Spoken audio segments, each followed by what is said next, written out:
Excellency Ambassador Mushanga.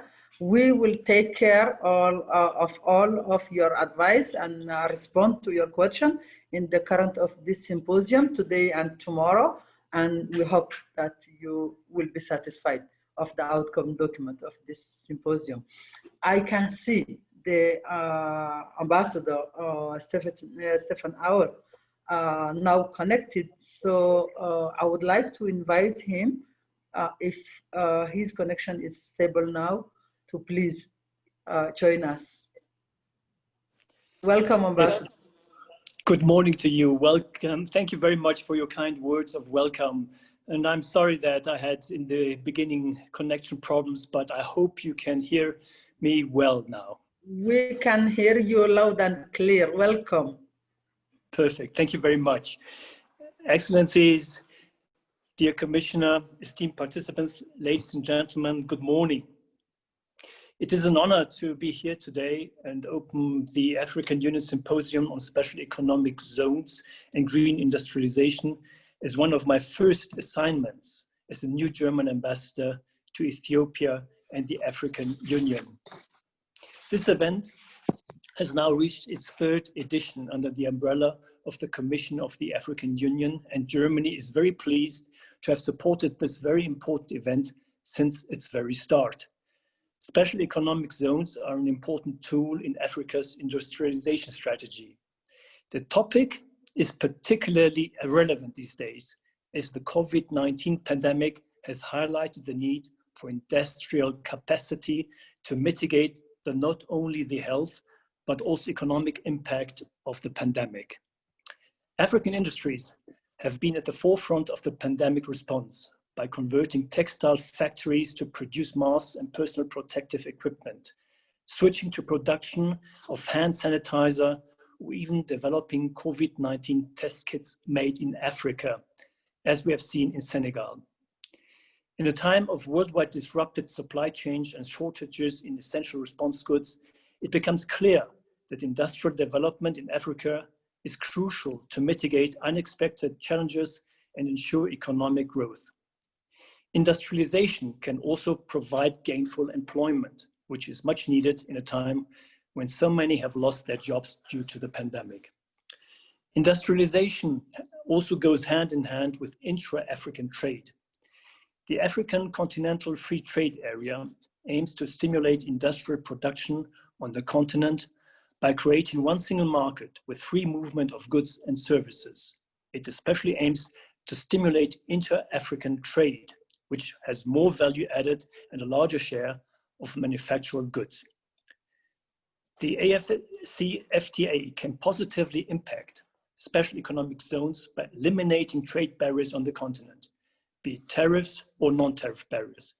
In addition, investments in infrastructure, border one-stop shops, common standards or customs facilitation are all expected to have a positive impact on industrial production and the free movement of goods. There's a need, however, to make special economic zones compatible with the free trade area to truly boost intra-African trade. The special economic zone model of exporting to countries outside of Africa and providing large fiscal subsidies to attract investors has its challenges, particularly with regard to sustainability. In order to support intra-African integration, EU member states need to reform the special economic zones laws which up to now restrict their exports to their domestic territory. Also, they need to become more competitive by providing adequate infrastructure, environmentally conscious industrial production, and quality jobs. Germany, through its International Development Corporation, aims to shape the development of these special economic zones worldwide by providing a standardized framework for international best practices for eco-industrial parks, developed together with UNIDO and the World Bank.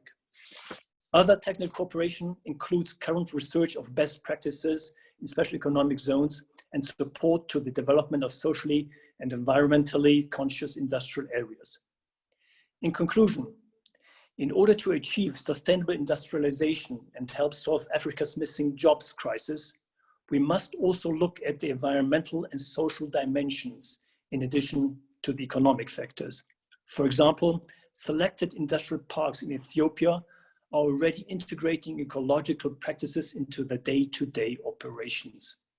The third symposium on both special economic zones and green industrialization aims to accomplish exactly that by enriching the debate around SEZs and providing a forum to exchange best practices and success stories. In the coming days, the sessions will address a broad range of topics from SEZ and the free trade area to eco-industrial parks, cross-border SEZs, and governance. I would like to congratulate Commissioner Muchanga and his team for continuing the tradition of this important event despite the challenges posed by the pandemic and fostering dialogue around sustainable SEZ practices.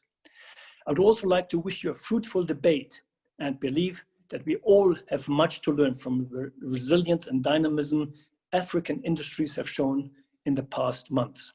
Thank you very much. Thank you very much, Excellency. Thank you very much. And yes, we are trying to perpetuate the tradition of the symposium instead of the challenges, and we hope that it will help to recover all the losses of jobs in Africa industries this year. I would like now to invite Mr. Ahmed Binis, the Secretary General of Africa AEZO. Please, Ahmed, welcome. Thank you very much, Ron.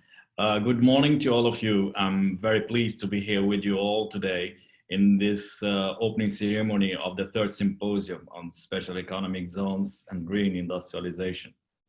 First and foremost, kindly allow me to express my gratitude to His Excellency Ambassador Albert Muchanga, and of course, special thanks to his team coordinating this and organizing this outstanding webinar.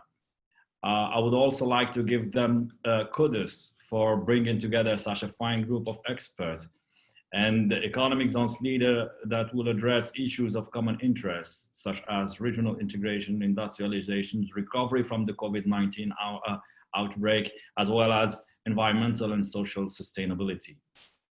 As His Excellency truly mentioned, the African economic zones are facing an uncertain period as COVID-19 disrupts their activities and hinder their operations due to lockdown restrictions.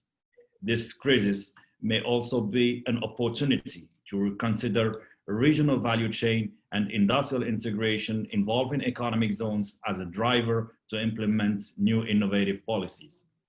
The global pandemic has put the diversification of global value chain as a center stage, and this has inevitable consequences for economic zones. The new wave of supply chain would provide opportunities to expand into new fields of activities and lead to new stimulus through attracting new investments and improving market demand.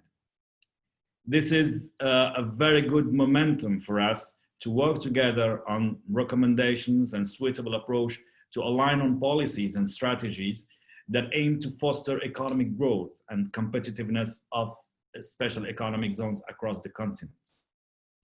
And since its inception, economic zones have given a significant boost to FDI flows, creating an attractive investment conditions, supporting job creations.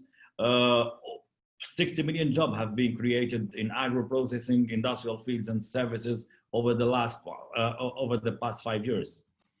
And special economic zones are also considered to be a trigger of reform and the testing ground for the introduction of new business model and value-added activities.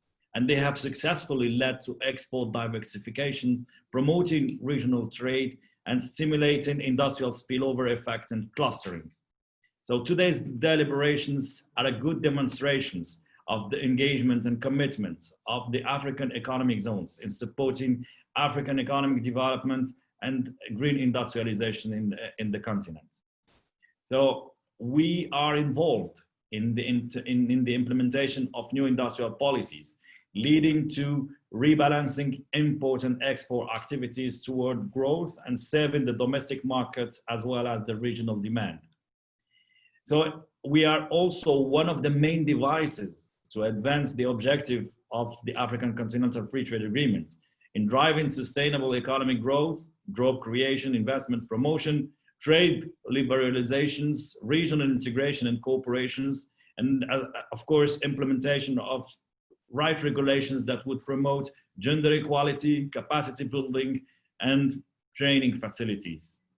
It is in this view as well that the member state of the African Union must consider the special economic zones as a strategic instrument to accelerate Africa's industrializations, trade facilitations, and economic diversifications while leaving none behind. And on the other hand, the CFTA is a business opportunity for extending the economic zone's activities, promoting intra-African trade, regional value chains, and industrial complementarity between countries. And this is exactly what we are looking for today within our organizations. So in this context, we should align on regulations and amendment to facilitate intra-African trade for products originating from special economic zones. And as you may know, this is one of the main issues that we should address through the ongoing negotiations. I would also suggest to consider ways to maximize the current resources and increase our capacity to make sure that African economic zones are given the opportunity to perform well and facilitate business environments development. Moreover, it has been demonstrated that the special economic zones act as a platform for the implementation of sustainable economic development by serving as a role model of a green economy incubator that provide inspirations to other economic instruments in the continent. Economic zones are also facing ecological challenges, and companies operating within the special economic zones area have to perceive their role in the development of promoting a green economy. Hence, the African countries would need not only to introduce more regulations on the development of green economy, but also to promote a true green culture through educations and outreach programs to raise awareness on environmental concerns and challenges. Again, I would like to thank all the participants for being involved in the deliberation of this symposium. And I present the challenge to you to come out of this webinar and this meeting, not merely knowing more and feeling better, but with a concrete agenda for actions. Your participations is an opportunity to share ideas on what should and must be done to disseminate the importance and challenges of regional integration, collaborative thinking, and close cooperations. Through effort, resources, talents, and knowledge sharing, we can effect change as economic zones leader in accomplishing our goals of developing the regional value chain, as well as the vision of creating one African market under the CFTA. It is with deep pride and humility that I wish you a fruitful deliberation, and I believe that together we can definitely make the difference. Thank you very much. Thank you very much, Ahmed. Indeed, together we will make a difference. Thank you very much, Your Excellencies, Ambassador Stefan, Ambassador Albert Mushanga, and Ahmed Binis for this guidance that you gave us for the rest of the symposium.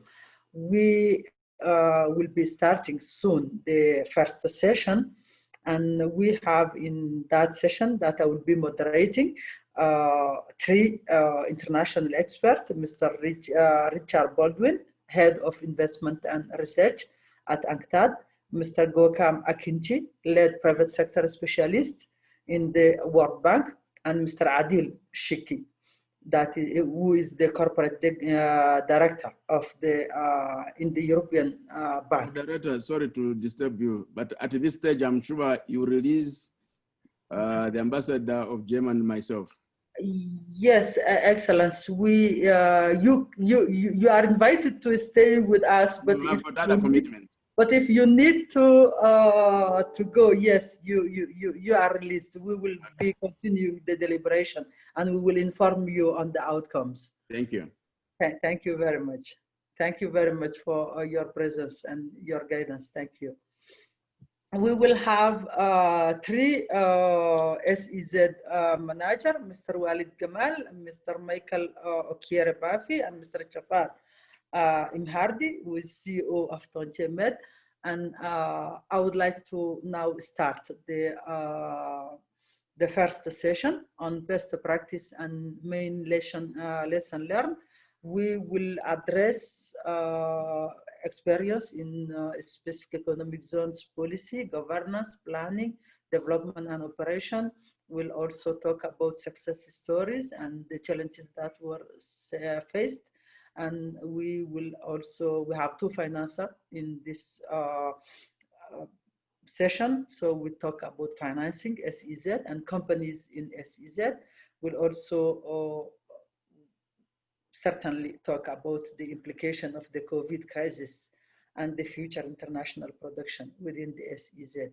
So without taking much time, I would like to invite Mr. Richard Baldwin, who is the head of investment and research in the UNCTAD and who have a very big experience in the SEZ. Welcome, Richard Baldwin, and thank you very much to be with us, and thank you very much for accepting to being in this symposium today. Would like to ask you to share with us your experience and your thought on what are the main implications of the COVID crisis in the SEZ. And if you allow me, I have three questions for you, and I would like to give you the three in a row so that you will manage your time. So the second question is, how do you see the future of international production within the SEZ? And please, what are the main recommendations that you can give to SEZ manager to help them to face the new international trend challenge escalated within the COVID-19 crisis? Welcome. Thank you very much. Very good questions. Thank you, Excellencies, ladies and gentlemen, and thanks for the opportunity to speak at this event that is on a very important topic for African industrialization. It is taking place, as you mentioned, at a very difficult time. SEZs depend to a large extent on inflows of foreign direct investment, on new affiliates establishing to grow the business in special economic zones. And this year, as you perhaps recall from our World Investment Report released earlier this year, we see foreign direct investment at the global level decline by 30 to 40%, and in Africa by 40 to 50%. That estimate is actually already bearing out. If I look at the first 6 months of 2020, investment inflows, new greenfield investment inflows in Africa were down by 65%. So that's for the first 6 months of this year. And that's the context within which this event takes place. This is the difficult situation that we all have to deal with. The additional pressure, downward pressure on foreign direct investment inflows in Africa compared to the rest of the world is, of course, because a lot of investment inflows in Africa are dependent on natural resources or on resource processing, which is an area which is down even further than FDI in general. And of course, it is because while in other regions in the world, governments are able to put in place very strong packages to support the economy, the policy space in Africa to do so is, of course, a lot lower. In addition, looking specifically at special economic zones, of course, zones are very dependent on what we call efficiency-seeking investments. They're very dependent on investment integrated in global value chains, the global supply chains of multinational enterprises, which, of course, in the early phase of the pandemic and during lockdowns were affected disproportionately. So all this is just to set the scene, and it is a very difficult environment in which SEZs operate today. In reality, it is not just this year. I mean, we had our World Investment Report last year, which had as a specific theme the special economic zones around the world. We cataloged zones around the world and counted more than 5,500 zones already established worldwide, with enormous growth in the last decade. There were about 1,500 zones, new zones established around the world just in the last decade. And when we counted last year, we saw around the world more than 500 still in the pipeline for the next couple of years. So there's an increasing number of zones with a trend in FDI, apart from the negative trend for this year, which is obvious and which I just painted. There was already a downward pressure on FDI over the course of the last decade. So there's been hardly any growth in global foreign direct investments since the global financial crisis 10 years ago. So that means a growing number of zones and very limited growth in foreign direct investment, the lifeblood of zones, which means increasing competition. And you can see that there are many zones worldwide, but there are also many zones in Africa that are underperforming. There are, of course, success stories, and we have a few today, but there are many zones that have difficulties in attracting sufficient number of new investors for them to be economically viable in the long term. And this is an important context to keep in mind.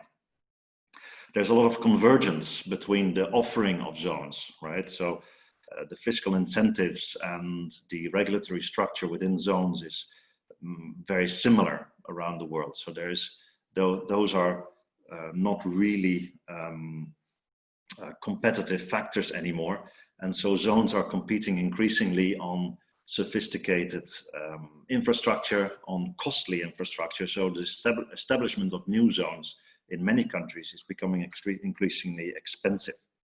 And that prompted us last year to urge zone managers to improve on monitoring and evaluation, performance monitoring of zones, which is especially when the initial investment cost associated with the establishment of zones is so high, it is very important to be aware of the actual performance over the years of the economic zones.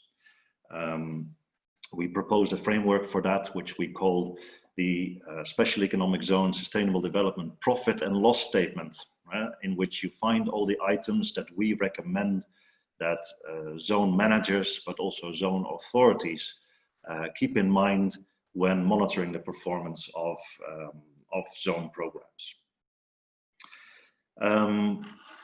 Your first question to me, the impact of COVID, I painted that picture. So a very negative trend this year. And of course, that makes it very difficult for economic zones this year. And you then ask me, what's the longer term trend in international production?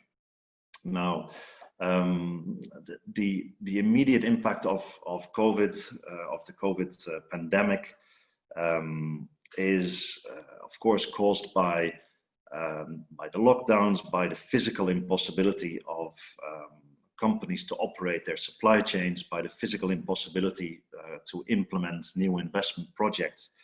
However, there are longer term consequences. I think we have all heard the drive in especially developed country markets that have offshored a lot of production over the past few decades to bring this production back, to make supply chains more resilient. And all of this will have longer term consequences for foreign direct investment and will have longer term consequences for special economic zones.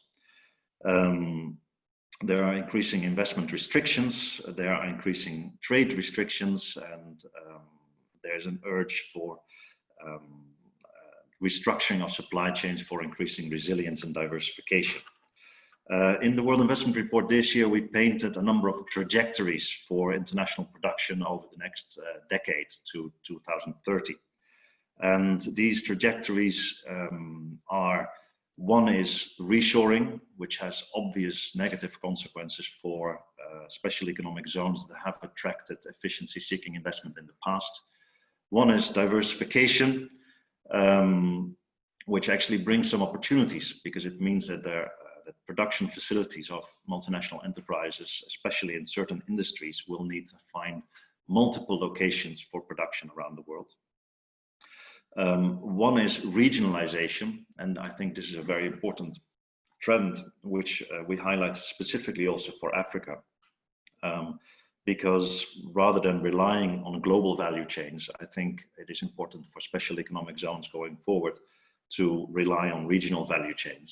I will come back to this.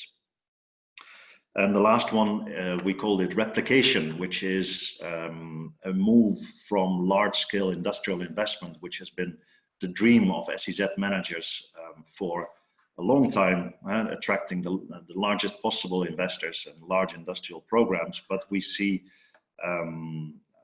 in some industries, international production move towards what we call distributed manufacturing, with smaller production sites worldwide. So all of this has implications for industrial policy and for SEZ policies, right? What are some of these implications looking at international production going forward? Well, one is that in industrial policy and SEZ policy, from a pure export-oriented approach, and meaning export-oriented towards markets outside of Africa in this context, towards what we have called export plus plus.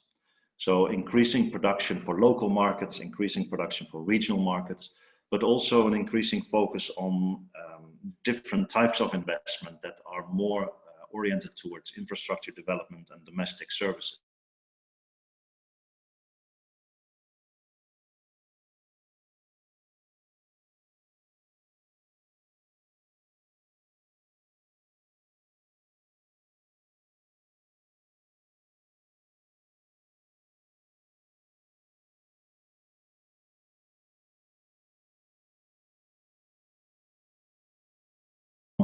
From targeting what we call GVC segments, or global value chain segments, and specific labor-intensive activities within global value chains, to building more diversified industrial clusters inside special economic zones.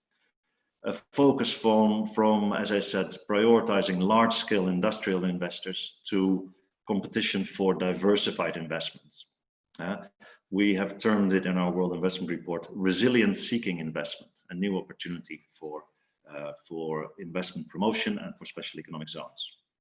Then a focus from cost-based competition for investors that tend to locate in a single location, to making room for smaller scale manufacturing, distributed manufacturing, which requires in SEZs a different type of facilities and services to attract them. And then lastly, a focus from big infrastructure, costly establishment of new special economic zones, to trying to build zones with leaner infrastructure at lower costs, with gradual investment in infrastructure to reduce the initial layout for the establishment of zones, especially in light of the difficult situation for attracting new investors in the current circumstances. So those are some of the implications we pointed out in our World Investment Report. Then to conclude, and you asked me what are some recommendations to zone managers. Let me wrap it up into a number of opportunities that we see for SEZ managers, for SEZ authorities in Africa, but also for the AU and other regional organizations in Africa, thinking about a future SEZ policy. One is simply recognizing that, yes, we're in difficult circumstances right now, but the circumstances were already difficult. Competition was already increasing for SEZs, and there were already quite a large number of SEZs in Africa that were underperforming or failing to attract a sufficient number of investors.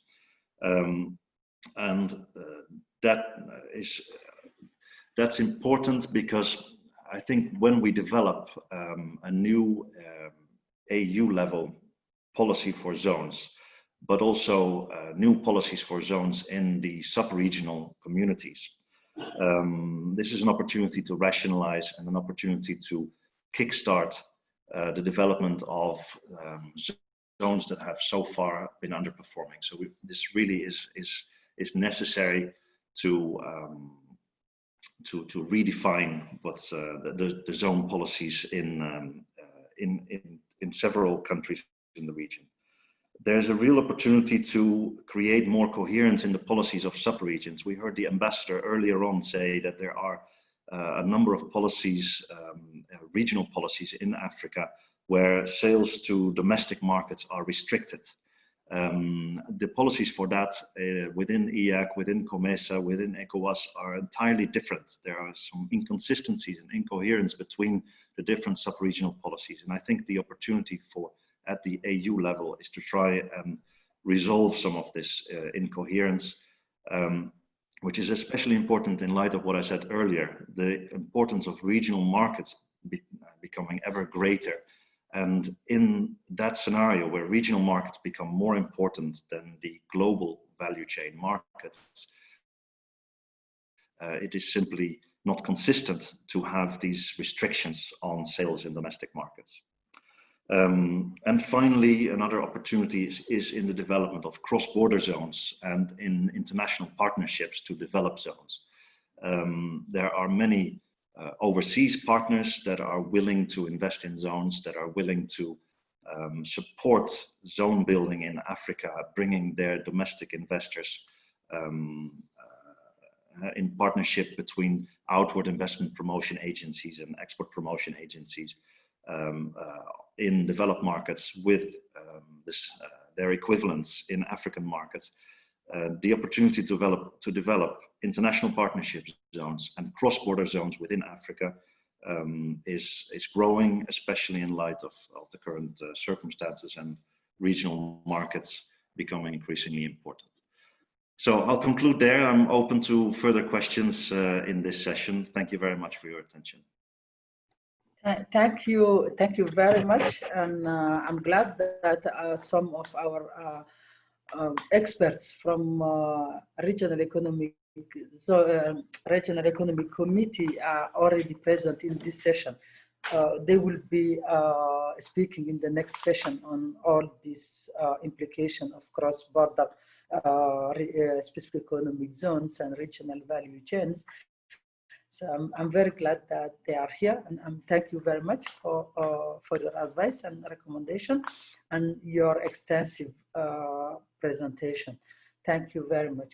I would like now to invite Mr. Gokana Kinji, lead private sector specialist, Equitable Growth Finance Institution in the World Bank. Mr. Gokan, following your extensive experience working closely with specific economic zones around the world, and more particularly in Africa, I would like please to ask you or to invite you to share with us what you think are the best practices for the development of specific economic zones. And if I may, would you please share with us what you think being the main challenges they face now in the COVID, but also in general? Thank you very much. Welcome.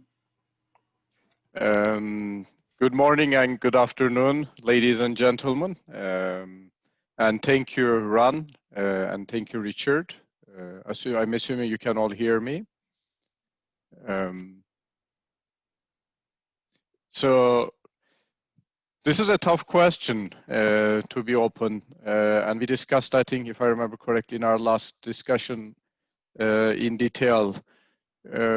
I think one of the things I want to pull our discussion back a little bit, and I won't go in much detail because Richard excellently explained some of the issues we are facing and opportunities we might be focusing on.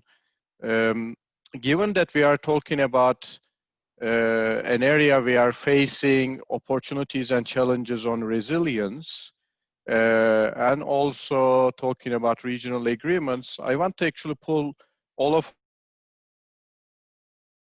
our a little bit to look at risks and what do we mean by AEZs, because this is actually really important, which I mentioned before. We all have different ideas and opinions on what AEZs are in our minds. And in Africa, if you look across Africa, a large majority of what we say AEZs are the old export processing zone models. Basically, what Richard has mentioned earlier, efficiency seeking investments, so countries targeting those investments, FDI mainly for maybe labor arbitrage, a bit short-sighted approach, but some has been successful around the world, very successful, some of them. But then zones also have evolved, what I call through the 1.0, the EPZ model, to 2.0, the AEZ model, which we have helped and some countries in Africa are adopting or adapted, and then what I call the 3.0 industrial infrastructure approach. So it's good to actually have a first common understanding of what we want or what we think when we say AEZs. And that's going to help actually discussions, how we look at the industrial infrastructure AEZ concept across regional agreements within Africa Union and elsewhere more efficiently and more effectively. That's, I think, one thing we need to think about going into the future. When I look at that model, the second thing, I'll go through the model in a little bit more, but the second thing that's really important is AEZs in general cannot work alone. They need to be really integrated into the country's growth, economic development strategy. They can only work if they are really integrated in the medium and long-term thinking of that economic growth strategy and actually have a clear understanding and way on how zones can support and be part of that strategy in the medium term. Without that clear understanding and thinking about the ecosystem that's necessary to make the zones work, they are really doomed to fail in the medium and long term, or their success will be limited and has been limited. The ecosystem that I mentioned earlier is also very important. When we think about AEZs, we are talking about a number of policies and issues that needs to come together and work in a concerted fashion for success. What are those? Many of them include, labor policy, land policy, investment policy, trade policy, investment promotion, PPPs, designing effective infrastructure, environmental and social policies. So if you look at all of these, it is really important to make sure that we have a concept that we agree on and we look at what will make that concept work and making sure that we have the necessary institutions and policies in that ecosystem work in tandem and everybody has a better understanding of their roles, responsibilities to contribute to that concept so that it works. Because in many cases, these zones can actually be areas of excellence, but that requires ex-ante thinking of all of these policies to bring together groups and institutions to make them work. That's really important, I think. A few examples, you can have the best zone design in the world. If your customs doesn't work, if your trade and policies don't work, then you can't have a successful AEZ in general. And that's also very important when we look at from a regional perspective to make sure that we have a more clear understanding of what is going on across the region. And how are we actually thinking about adopting a modern AEZ system that also opens up the opportunities to develop flexible AEZs based on the regions and country strengths in different shapes and sizes. I remember actually a presentation I had made to EAC where actually the EAC's understanding of what an AEZ is different than some of the countries like Kenya and Rwanda. They have stepped up further into more of a modern AEZ thinking is when I presented what the initiatives across different countries in EAC to EAC policymakers, it was clear to see that a lot of these zones and thinking weren't really collaborating across the trade and investment corridors. They were basically creating competition, not really collaboration, in across basically the value chains they might be targeting, across basically the trade investment corridors within the region, And there are opportunities instead of looking at these as within the country context, but looking at them within the regional context. That opens up a lot more basically opportunity to actually look at what's the regional context, what's the regional market, how can we benefit not only from the global value chains, but within value chains within the region. That's another area that we may want to think about in a more structured fashion. When I look at actually the different models that I mentioned earlier in terms of 1, 2, and 3, I think it's really important to also have flexible zones that actually attracts multi-sector, have the ability to attract multi-sector, multi-industry, multi-opportunity investments within the zone together, or to attract different types of zones in different country sections of a country based on allowing private sectors entrepreneurship to come in while the government pulls back into its facilitator role. That's also a very important aspect of making sure we have zones that are actually feasible. One of the things I noticed within our client countries is that we may not have enough feasibility thinking, whether the zone initiatives are viable with detailed analysis on who would invest, why would they invest, how can we facilitate those investments through an effective ecosystem, and is there actually a strong economic and financial rate of return, even when actually public funds or PPPs are involved. This ex-ante thinking also enforces us to be more pragmatic, to actually tune to market, whether they are national, regional, or global, to make sure that we also are reinventing our thinking every couple of years to the changing, basically, market conditions and trends in different value chains across the globe. That also is important to look at the financing situation in a more flexible and innovative fashion, where we can think about different financing models and how they will actually come into an area that is feasible. If a zone is not bankable at the end of the day, with its overall legal regulatory framework, as well as a clear market demand analysis, they are not going to be successful in the medium and long term. So this actually, I think, needs to be as part of that overarching growth strategy, but at the forefront of how we design and think through developing SEZs in general. I am going to stop here a little bit because I want to leave more time for discussion. In the secondary, actually, one of the questions, Ron, you asked was on challenges, opportunities, especially in this era. If we have actually a flexible approach and an ex-ante ecosystem thinking at the upfront, it is also easier to give zones the ability to adapt. And one of the things I think we also need to really embed in our thinking is green, being eco-industrial, being green, or being resilient is not a separate idea.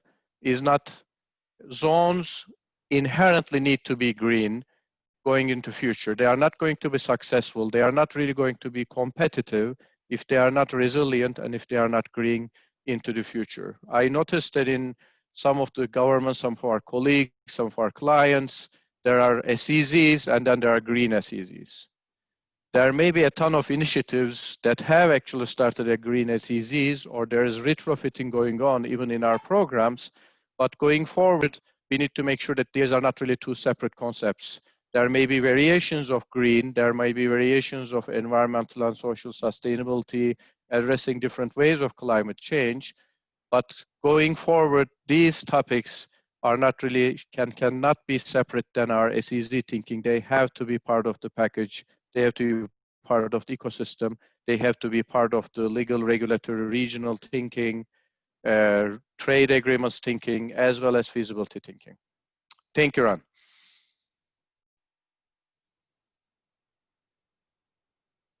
Thank you very much. Thank you very much. And I would like now not to take more time and just add Mr. Adil. Welcome, Mr. Adil Shiki. You are the corporate director in the European Bank for Reconstruction and Development, and you are more in the financing of companies in operating in the SEZs. I would like you to share with us your experience in financing companies operating in specific economic zones, and how the SEZ itself and the policy and the regulation and location and all those things in the specific economic zone impact on your decision on financing a company. Thank you very much. Mr. Adil, welcome. Thank you, Ron. Can you hear me? Yes? Yes, please. Okay. Yes, come. Perfect, thank you. Thank you, Ron, and thank you for the invitation to participate in this very interesting and very timely symposium. I think my colleagues Richard and Gökhan already think that this, let's say, the succession of speakers is perfectly done, because a lot has been said, which is extremely useful and constructive, and what I can bring to the table will be hopefully complementary. As you very well said, we do more, you know, our experience is more on the financing of, but that doesn't stop us from financing SEZs themselves. But just 1 minute very quickly about EBRD, because we are somewhat new to Africa, given that historically, as an institution, as a development institution, we were more focused on Eastern Europe. And then with time, we developed or we expanded our activities to different regions. And then in 2012, we came into the Southeast Mediterranean region, which is in our, basically it's Morocco, Tunisia, Egypt and Jordan, and then it extended to Lebanon and the Palestinian territories. And now, very lately, Algeria has become a member country, not a country of operation yet, but hopefully it should be as well. And we are working on extending to certain African countries very soon, inshallah. And basically, from our perspective, we look at things from a pure, let's say, banking perspective, i.e. the bankability of a project. And therefore, clearly, we take a pragmatic approach, and we need to manage risk at the end of the day. And so we usually work with, let's say, operators and investors, you know, that will succeed in their operations and in their projects. We will not work with you know, a promoter or project just for the sake of doing it. So it has to be financially, you know, bankable and profitable. It has to create jobs. We have certain criteria: environmentally friendly, socially friendly, but most importantly, it has to be sustainable in time from a global perspective. So what do? We look at obviously the background and experience of management and the group and the company, just to make sure that, you know, whoever is embarking into a project knows what they're doing and have the necessary experience. Potential, you know, financial health of these investors, because obviously you need to, one, make sure that you can finance your project, but also you can manage any, you know, unexpected cost overruns or market downturns. We're looking at we're just coming out from COVID, and we know what that means. Very important, we look at the sector of activity that we're talking about. Is it a sector that has potential to growth? Is there an opportunity in the specific market, local market, export market, other markets? But basically, we need to make sure that whatever is being produced, because sometimes it's very easy to produce, but very different. The real challenge is to sell and find a market for your products. So clearly, we pay extreme attention to sector and market, and we have. The good thing is that we're divided, or we have sectorial expertise, so we understand the details of every project. The very important is the geographical location of the project and hence of the zone itself. Is it close to its market, be it local, be it again export or regional market? Is there available infrastructure? Because at the end of the day, if you produce something and you cannot get it to your client, to your final client, in a timely and competitive fashion, then it basically again defeats the purpose and the of the project itself, and it makes it uncompetitive and hence not sustainable. Does the zone itself have stable utilities, energy, electricity, water, telecom infrastructure? Because obviously, imagine an entrepreneur, a company investing millions in a project, and then all of a sudden there's no electricity, and it cannot continue its production, and its production line has to stop, and therefore it's ultimately its clients will not be served. So it's a disaster ahead. And basically, as I said earlier on, very importantly, and actually it can become basically the real weak link is the competitive logistics, i.e., can I deliver? I can produce my product competitively, but can I deliver it to my final customer competitively? And will it be able to compete with other local, regional, global players in the production of whatever we are producing? Then it was mentioned as well, I think by Kokan, basically the availability of the ecosystem and value chains. Basically, can I source whatever I need in a timely and competitive fashion? Because again, I need to produce whatever I need to produce. I need to make sure that I can have the raw materials for it, and whatever goes into the production when I need it at a reasonable and competitive cost, because all of this will weigh into the final cost of the product. Can I also, how integrated am I into the, let's say, the local value chain and the regional value chains? Because, for example, something that has been extremely successful in Morocco has been the automotive sector. Now, what has worked best is that basically is the regional integration and regional and maybe you can call it global integration as well. And hence, basically, yes, I can produce, but yes, I can also sell into the regional markets, Europe, Southern Europe, Northern Europe, and even other regions as well. Another extremely important aspect is the availability of qualified labor, because at the end of the day, if we're asking investors to invest in hopefully added value or added value products and added value production, basically we should allow them, or they should have access to qualified labor that can do whatever the investor requires, but also most importantly at a competitive rate as well. Because if this qualified labor is only available at a very expensive rate, then again the formula doesn't work, and then ultimately the final product will not be competitive, and hence will not be able to compete with other products, similar products. So all of this weighs into, let's say, the commercial and financial viability of the project itself.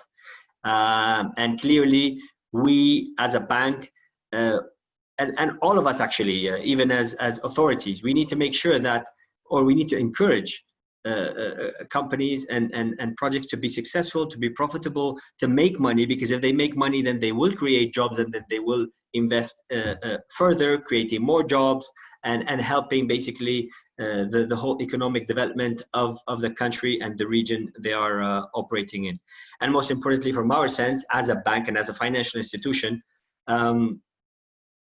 we need to make sure that our risk is managed, and that the project and the investor is able to repay its financial obligations, be it with us or other, let's say, partner.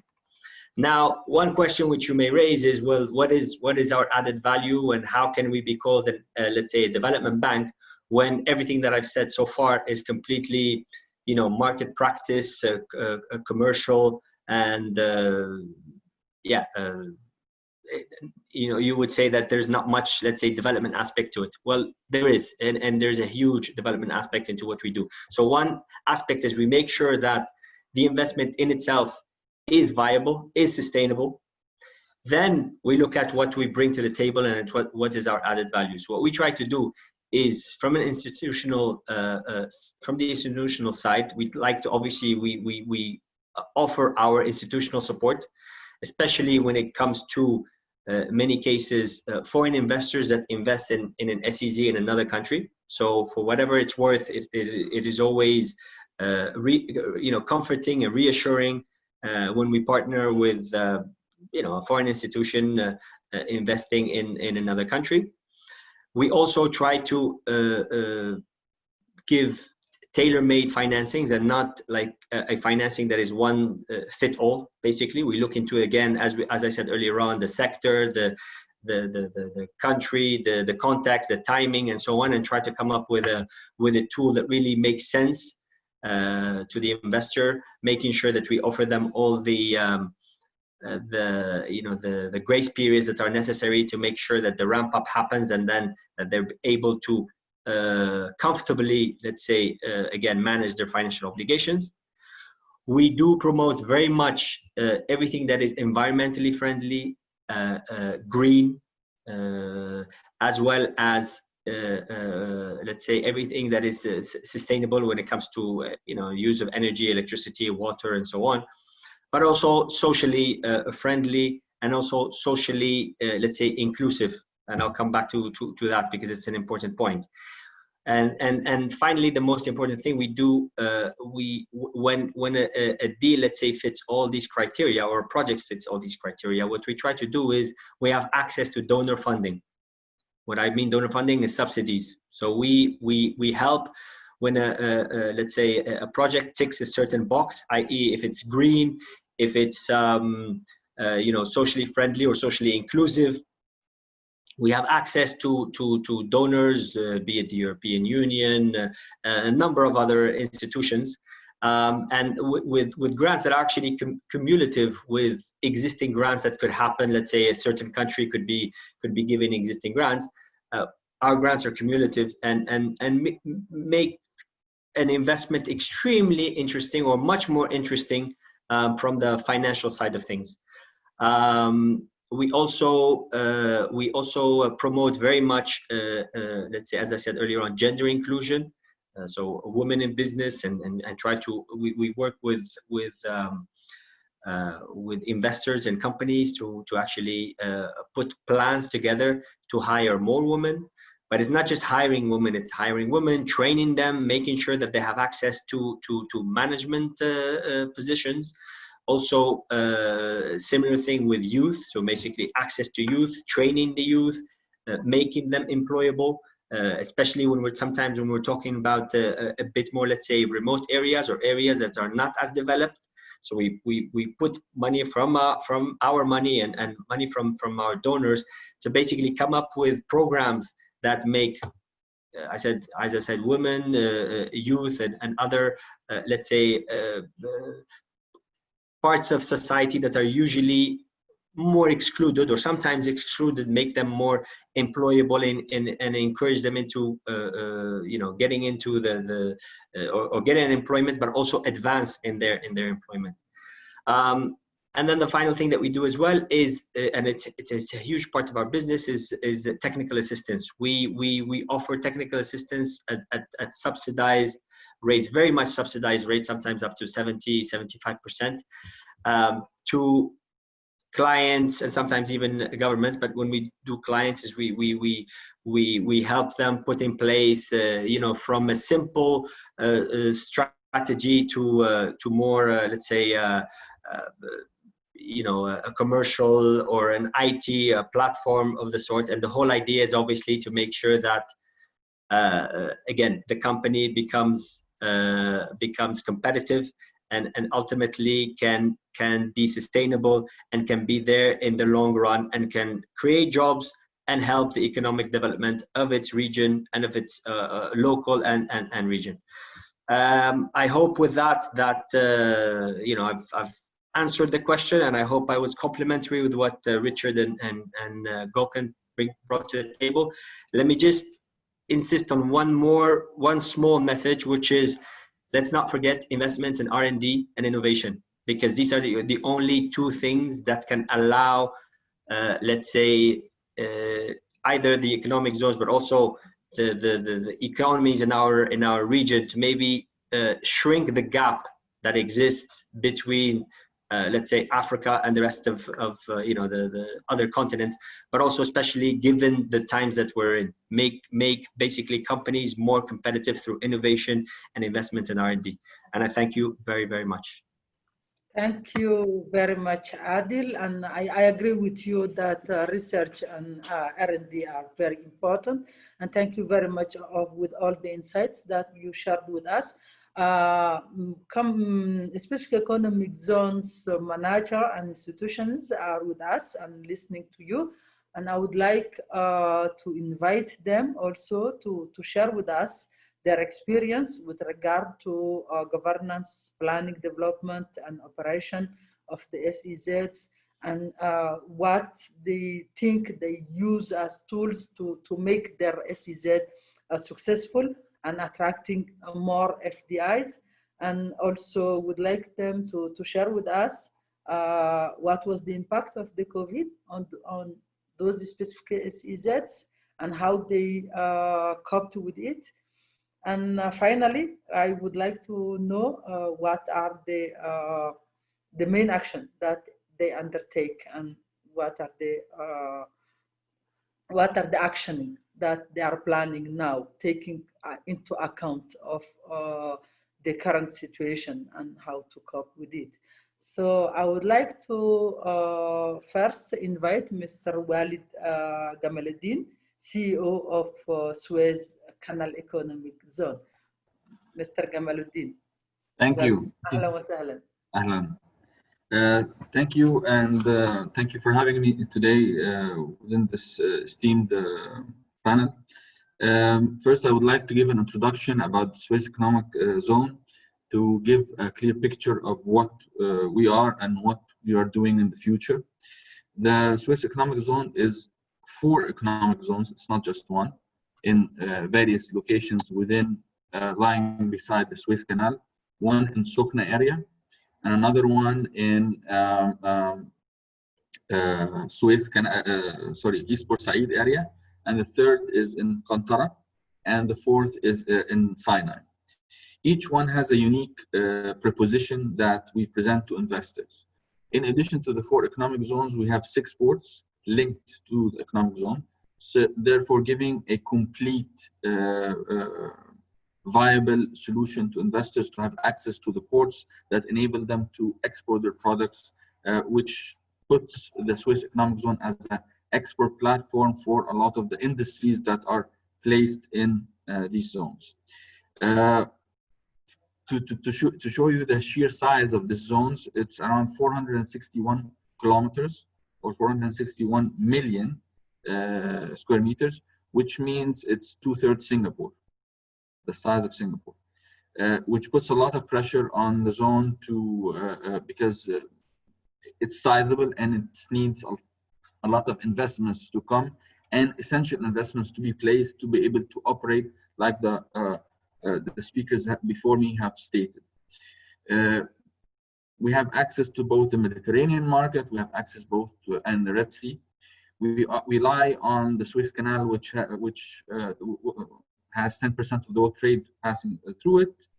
And in the past 5 years, Egypt has invested $17 billion for infrastructure to help the economic zones be viable and attractive to investors. Let it be roads, tunnels, gas, electricity, water, desalination plants, and so on. Right now, we have around 260 factories and companies operating within the zone, and that's in the industrial area, and we have a lot of companies working on the ports. Having to say something about COVID, during the COVID area, we ensured that the 6 ports are operating up to speed always to ensure that importing and exporting would not be affected during these times, during the pandemic area between March till today. And we were successful with this. One thing that Egypt was successful of is exporting its agribusiness more during that period compared to other periods, and the ports helps realize this. Okay, how can economic zones attract investors? We had to look at different pillars to ensure this. The first pillar was from the regulatory perspective. How and what incentives, financial or non-financial, to be placed to attract investors. And thankfully, we are changing our executive regulations to be able to give better incentives to investors. And we should be having this out within a week or so, after a couple of deliberation within the cabinet, because at the same time, we wouldn't want to hurt the industries that is within Egypt, because within the executive regulation, we will be allowing the companies that operate within the zone to access to the Egyptian market. Okay, so they have to be level compared to the one in the zone, and at the same time having the ability to use it as an export platform to other regions.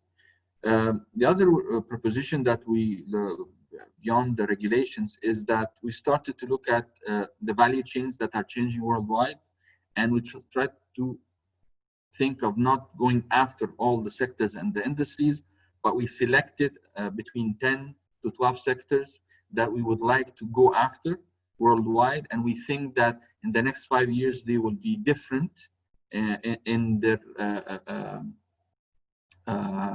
performance and growth. They will help generate growth in the zone. They will help generate jobs, and at the same time, I'm able to create a cluster and feeding industries around these anchor sectors. So we started with the notion of creating the opportunity.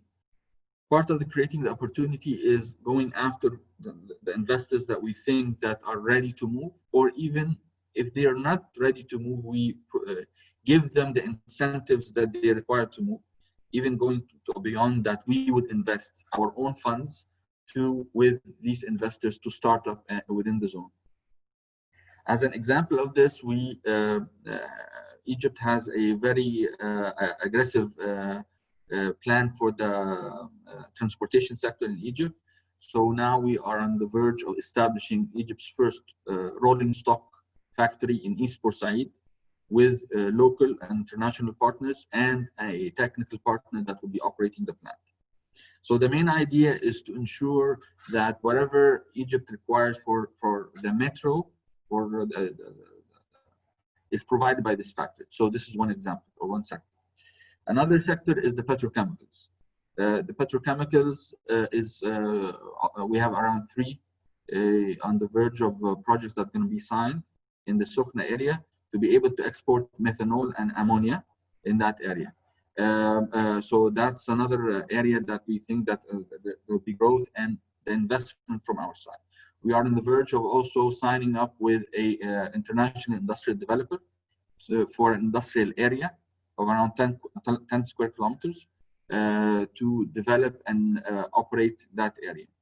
So the main idea is that in addition to bringing the sectors or the investors that we go after, that we see growth in that area and having a value proposition. Because sometimes, and this is one of the things that I heard questions for, which is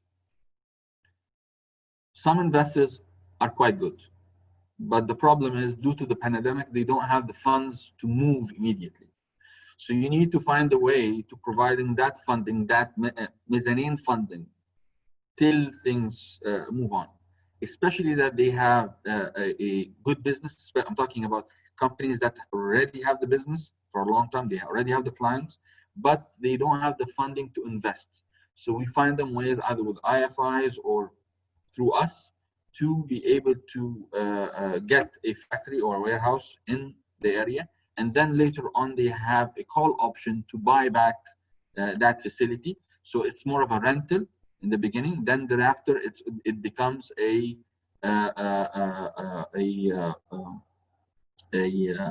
full ownership, if they would like, maybe 3 years or 6 years down the road.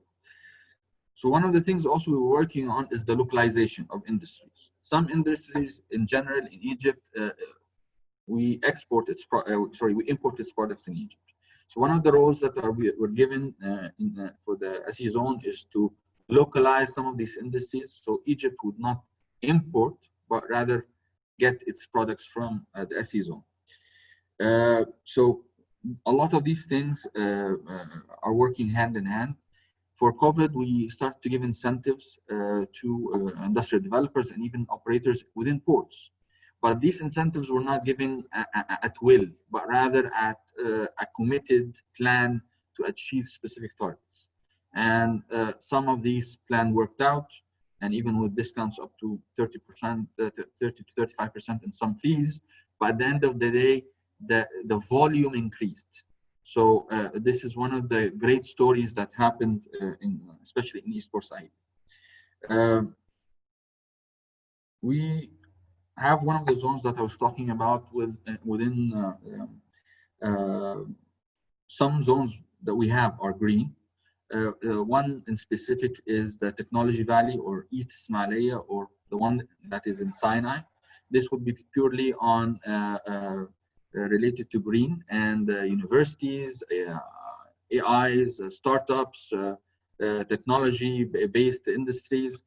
So that area would be fully placed for green investments, in addition to East Port Said, which is currently a green zone. Like I said, we have 4 economic zones, so effectively we have 4 different zones with the four different prepositions. One of the things that we're working and finalizing on, which is the 2025 5-year strategy plan for the zone, which entails a few things: the incentives, financial or non-financial, to lure in investors, the industries that will be specifically tackled and build around that anchor industries, feeding and clusters, the enhancements that we will require within the law, because we just finished our executive regulations, but we still see room for growth and within the law of the zone to make it better. We always have dialogues with the government and the IFIs to get the best practices to increase and make better our one-stop shop. Like Adil has spoke, if you have the best place, but operations are very bad in customs, then you will have an issue. So we're trying to enhance and modernize and digitalize everything to be able to lure in more and more investors. We're looking at one specific industries that we feel that will be on the move, which is the casting industry, especially that in Eastern Europe. So we think that we can lure in some of those industries. The same thing for petrochemicals, like I said, agribusiness in Qantara, and heavy industries in the south and so forth. I don't want to take much more of your time, and I'm happy to be with you and ready for any questions at any time. Thank you. Thank you very much, Mr. Gamaluddin, and thank you very much for all the insights you shared with us. I would like to now give the floor to Mr. Ahmed Benayad, from Senior Business Development Manager from Tangier Med. Mr. Ahmed, welcome, please. My name is Ahmed Benayad. I'm Senior Business Manager within Tangier Med Zones. So unfortunately, our CEO, Mr. Jafar Mghadi, he's not able to join the meeting. So on behalf of him, I'll be glad and pleased to share with you our experience facing COVID through this testimonial, through this our testimonial video. Okay. Please, welcome. Thank you.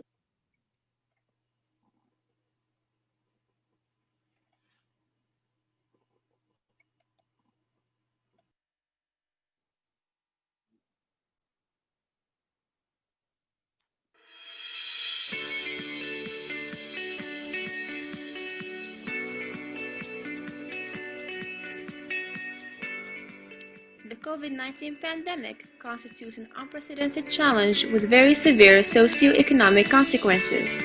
Coordinated and comprehensive initiatives are necessary to deal with the health emergency needs to support African economic zones and to prepare recovery from this crisis. Tangimed Zones, one of the leading economic zones in the continent, has deployed special measures facing the COVID-19 crisis.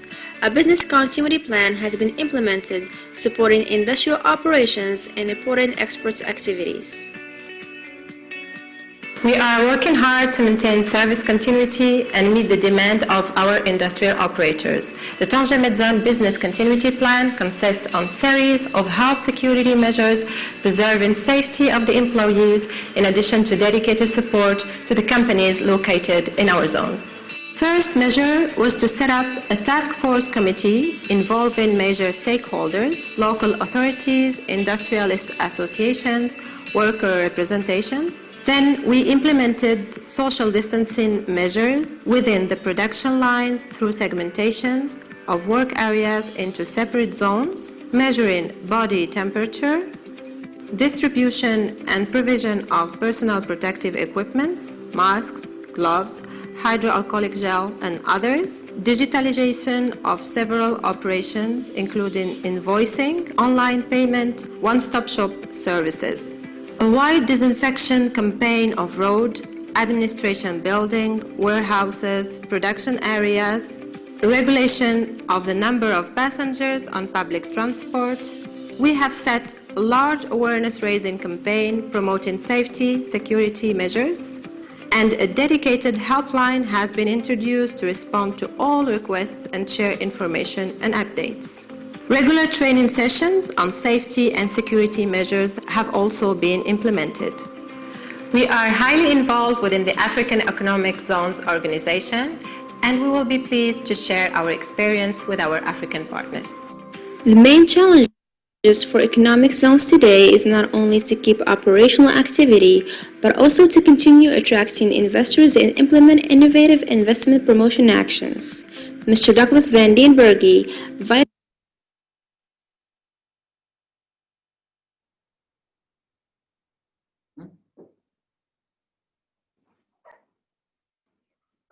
Thank you very much for watching and for inviting us and organizing this this meeting, this event and meeting. So good luck and hope to see you soon. Take care and have a good day. Thank you very much, Ahmed, and thank you. We normally should have Mr. Michael Okiere Bafi, CEO from Ghana Free Zone Authority. I'm not sure. Colleagues, Iman, can you please confirm? Hi, good morning, everyone. Mr. Bafi could not join us for some technical issues. I was told that Mrs. Patient Akolor from the Ghana Free Zones Authority will be representing him, but she's facing connecting as well. So let's just take the questions and answers, I guess, and he will just join us if he's able to later. Okay, thank you very much. So we still have some time. So whenever they are able to join, they will also have time to intervene. So now I would like to ask to go through the questions that there was a lot of important and interesting questions that were sent by the participants. I would like you one by one maybe to go through, so I can start from the beginning. Mr. Baldwin, if you can address the questions that were addressed to you, just to let me know if you want me to summarize them.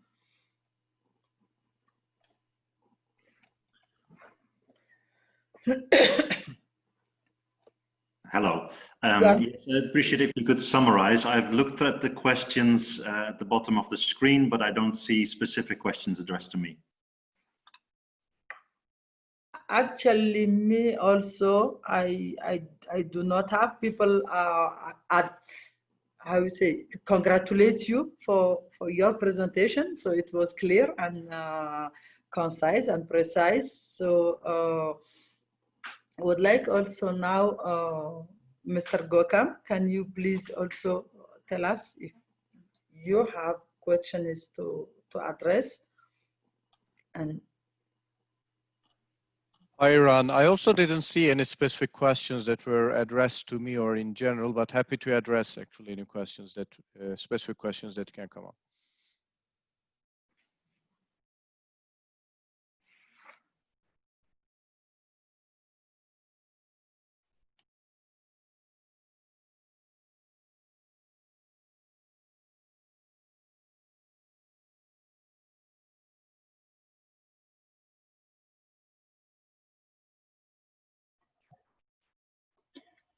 If you allow me, there is a kind of general question that comes back a lot in special economic zones webinars, and that would ask, all experts are always, of course, welcome to answer depending on their different perspectives.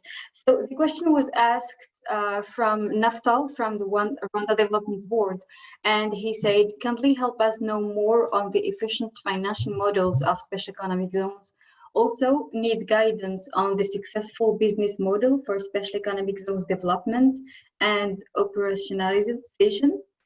Also, we need your view on how special incentives can be accorded to special economic zones, especially in countries with promotional or investment agencies. Thank you. Thank you very much, Iman. So I will let those questions to you, Richa, Adil, and Gokam. You can come in whatever you want. Sure. Thank you. I'll start. I'm not sure if I'm precisely addressing the questions as listed by Iman, but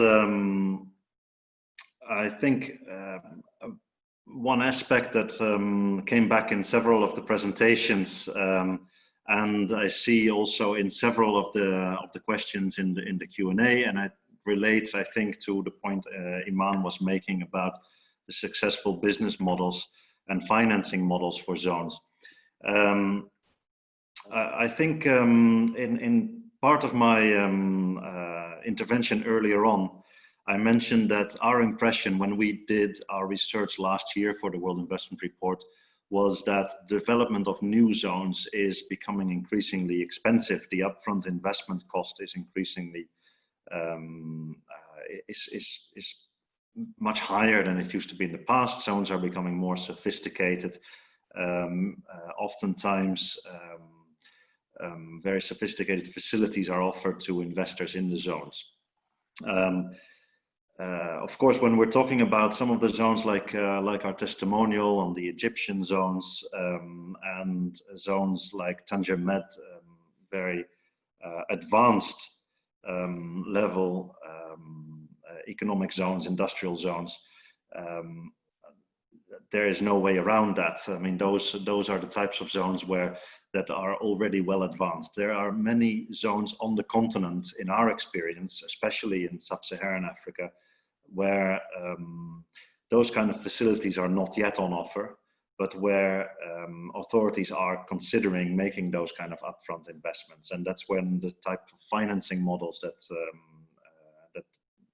you just asked about are becoming an important question. And this is where, well, in the original development approach for zones has always been for investment to be gradual, right? So to create an enabling framework, to create a regulatory framework within the zones, to create a specific geographical area, but to make the financial investment in physical infrastructure gradual, as investors would be attracted, first anchor investors and then surrounding investors would be attracted to the zones. And I think that old rule for SEZ development is still valid. I think it's very important to realize that some of the newer zones, the more advanced zones, the zones connected to ports, the zones close to natural resources for resource processing, can afford the kind of upfront investment that's needed for modern zone development. But some of the zones that do not have those benefits, investors in the zones, zone developers need to be extremely careful with the high upfront investment, and need to be careful also putting in place an effective performance monitoring system to make sure that the return on investment is there. I would actually, building on this question, I would find it very interesting to hear from Adil on the, who spoke a lot about the financial support and about financing models for what I interpreted as investors in the zone. So operating firms that operate inside zones. Whether there's the same types of advice and the same type of support is available for actual zone development, i.e. not for companies operating inside zones, but for actual development companies of zones. So maybe that's something we could elaborate on a little bit. Thank you. Thank you very much, Mr. Baldwin.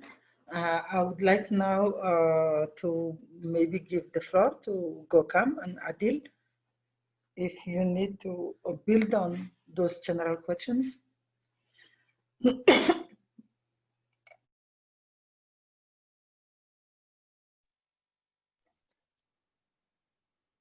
Hi, this is Gökhan.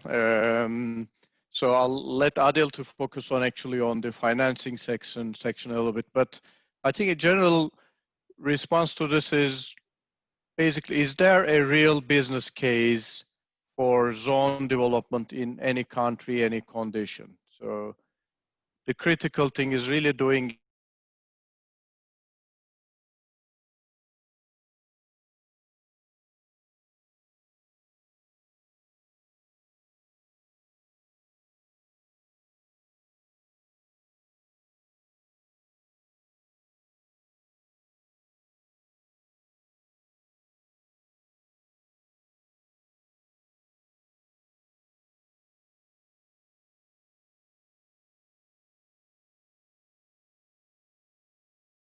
You gave us two examples of sales arrangements between Nigeria and Benin, and also tripartite between Cote d'Ivoire, Burkina Faso, and Mali. And I like that it will be stamped goods coming from there, made in ECOWAS. So the next step will be also made in Africa, that we can have between, for example, ECOWAS, EAC, etc. And also that you are integrating the concept of smart city and infrastructure exists. This is very exciting things that are happening. Also, you talked about the two sectors, agriculture, industry, and you mentioned that with challenges comes opportunity, that with restrictions from international partners, that ECOWAS and the rest of us are looking inwards to making the products that we need. So the good thing that there's nothing good about disease, but what it has shown us is that we have to be self-sufficient, and that ECOWAS is producing a regional strategy, and that you are reviewing your strategy on industrialization coming up. And with these challenges we are facing, perhaps it came in an opportune time. So we thank you very, very much for this comprehensive presentation. There are also questions for you, Doctor, in the chat and Q&A. The next person I will call upon is Mr. Innocent from ECOWAS. And Innocent, the questions are the same. So we hope to learn also from COMESA what is taking place, especially in these challenging times. Mr. Innocent, karibu, welcome. Sana, Madam Walima, how are you? Through you, the facilitator, my name is Innocent Bakuramiti. I am with the COMESA Secretariat Yen Rufaka is a private sector development officer in the industry and agriculture division. First and foremost, I must thank the African Union for organizing this meeting virtually. As has been stated, we were supposed to have met in March, but the meeting was delayed because of COVID. My presentation will be as follows. I'll give a brief background on special economic zones as regards the COMESA region, the situational analysis, and the way forward, given the lessons and the challenges that the region has met as regards the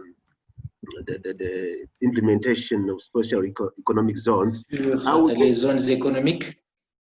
I would then go on to dwell on cross-border integration of special economic zones, giving a specific example of the joint industrial strategy of Zambia and Zimbabwe. And then I will finally touch on the COVID-19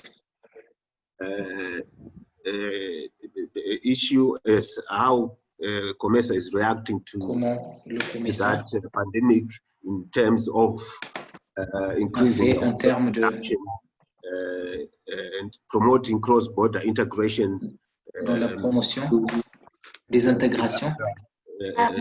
Mr. Innocent? Yes. Apologies. I think there is a problem with interpretation. We can hear it. So can please interpreters turn off the mics? Thank you. Okay. All right. Okay. Thank you. Now I can start. Thank you.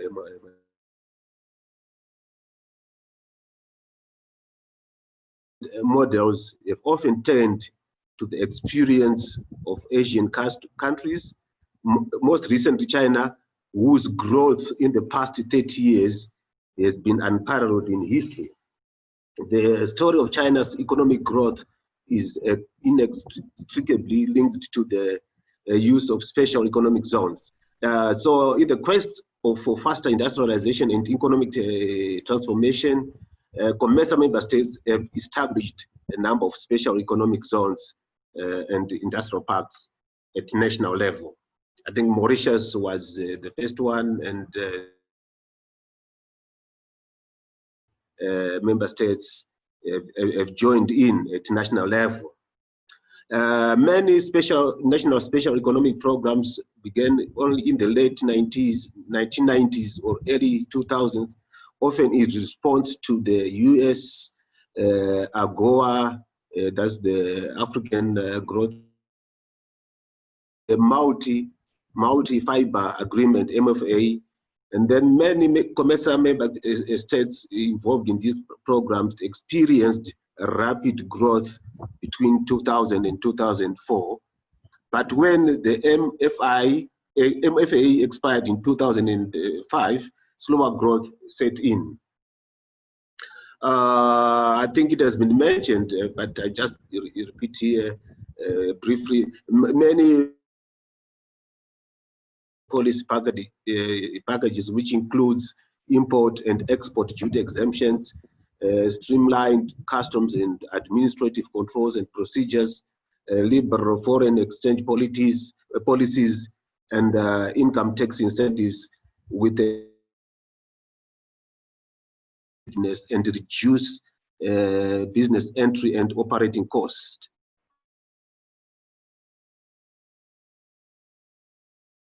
To overcome some of the constraints to attracting investment. Industrialization process. With this in mind, COMESA came up with the COMESA industrial strategy and action plan.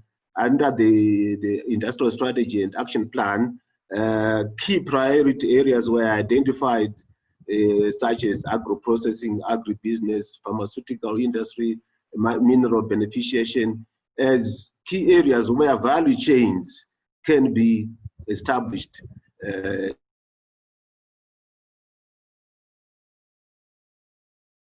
Production to boost exports, to boost investment.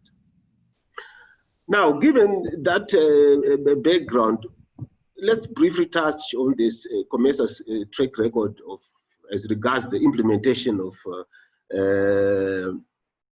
special economic zones. COMESA member states, some of them continue to struggle to compete in industrial sectors and to integrate into the global value chains that generate the goods and services that are demanded by consumers around the globe. Evidence, which is varied, some are in between, suggests that many special economic zones are struggling or have not yet reached the expected level of performance by international standard. Indeed, African experience with special economic zones has not been anywhere near as successful as policy makers hoped it would be. The major reason being put forward is that member states took a build it and investors will come approach to special economic zones. In other words, they just set up the special economic zones, they expect investors will come and the whole process will move upwards. But this has not been the case. So the success of special economic zones programs is generally measured by the extent to which they attract foreign direct investment, increase exports, create jobs, and lead to productivity spillovers throughout the entire economy. You know, African economic zones underperform with respect to each of these measures. Most of our special economic zones failed to reach the levels of physical, institutional, and human capital needed to attract global investors. COMESA member state economic zones have low levels of investment and exports, and their job creation impact is limited. They have few links with the domestic economy, and from the perspective of agglomeration, it is notable that the special economic zones have much lower density of enterprises within the geographical boundaries of the special economic zones than special economic zones in Latin America or in Asia. The other reason being given is that Africa has been a relative latecomer to the use of special economic zones, and part of the reason for the failure of African special economic zones may simply be poor timing. The rapid growth and contribution of special economic zones to export-led growth in East Asia was in part driven by an unprecedented era of globalization. Because most African countries launched their programs later, they faced a more competitive environment.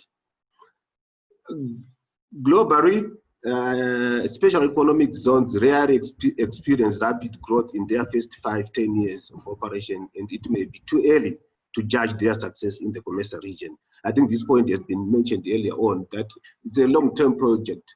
It's not a short-term project. We don't expect to see specific results in the short term. So those are that's the situational analysis of, just in brief, and situational analysis of special economic zones in the COMESA member states. Some have succeeded, some are succeeding, some are stalling, some have failed, or they've just fallen apart. Now, given such a scenario, what then is the way forward? Although for the most part of the performance of special economic zones has been relatively disappointing, analysis reveals that heterogeneity in the effectiveness of special economic zones, both in COMESA and around the world, this diversity in terms of objectives, institutional approaches, operational models suggest there's a lot of opportunity in the area of special economic zones as a way of promoting growth, as a way of promoting value addition. So by focusing on comparative advantage and on integration with national industrial policies among government institutions and the private sector, and between zones and domestic markets, special economic zones have the potential to contribute to improving Africa's competitiveness and integration with the regional and global economy, thereby helping create jobs and raising incomes. Further, there is need, I think this has also been made by my colleague at ECOWAS, Dr. Ajoku, that there's need now to have an integrated approach towards manufacturing through joint industrialization projects and based on comparative advantage. And as I was outlined later on, COMESA has started implementing that joint industrialization project between Zambia and Zimbabwe as a pilot project, and which will then be upscaled to other COMESA member states once it is successful. Now, what are the lessons learned so far? I think one lesson that we've learned as COMESA is that for special economic zones to succeed, there is need to involve the private sector. It is the private sector that trades. It is the private sector that invests. It is private sector that industrializes. It is private sector that produces the required goods and services. So really, there is need of 100% involvement of the private sector when we are designing these special economic zones. The other lesson is policy consistency and commitment, especially on our member states as regards special economic zones. Because an investor, whether it is local or external, need governments to have policy consistent and the commitment to implementation of special economic zones. The other lesson, strong leadership that will champion the issue of special economic zones. And that strong leadership must be from the government itself, member states government, plus key stakeholders, especially as I mentioned earlier, the private sector, to champion this cause for special economic zones. Once there's a strong leadership championing this, I think that it will be a success. The other lesson is also the integration of local content policy, and integration of small medium enterprises in the whole value chain of the special economic zones, because they are the key players. Without integration of local content policy, without the integration of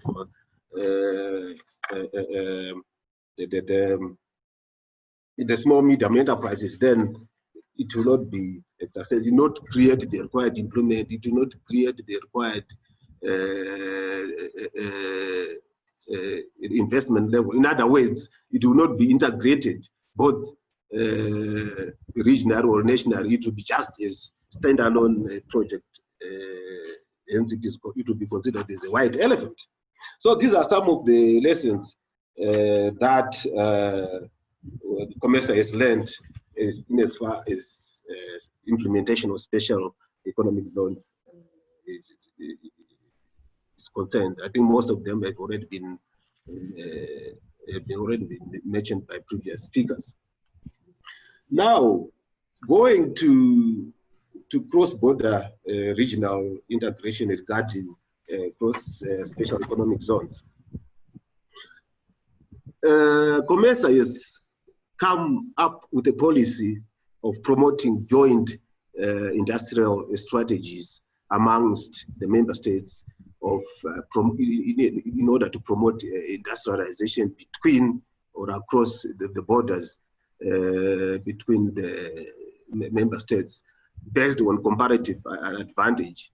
So it has come up with as a pilot with the Zambia, Zimbabwe industrialization strategy project, where the two member states will identify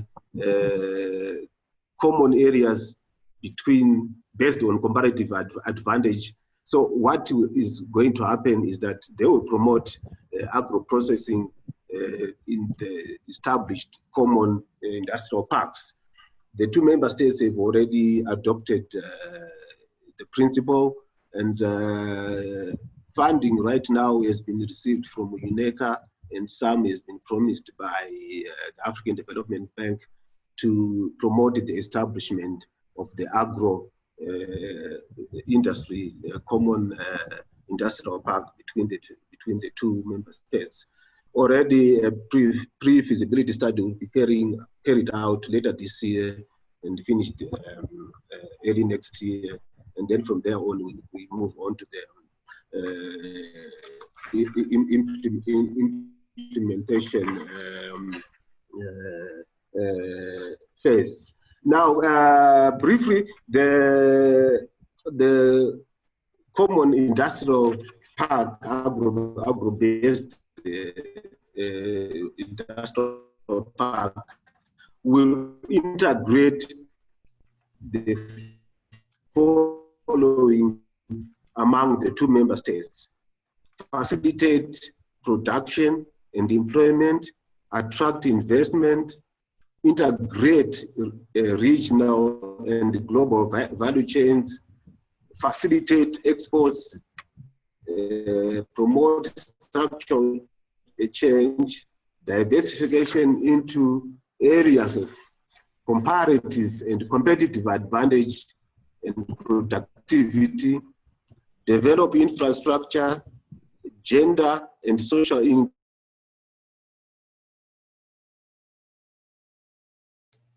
stimulate research and development, among others. So if the member states, that is Zambia and Zimbabwe, then it will be upscaled to the other COMESA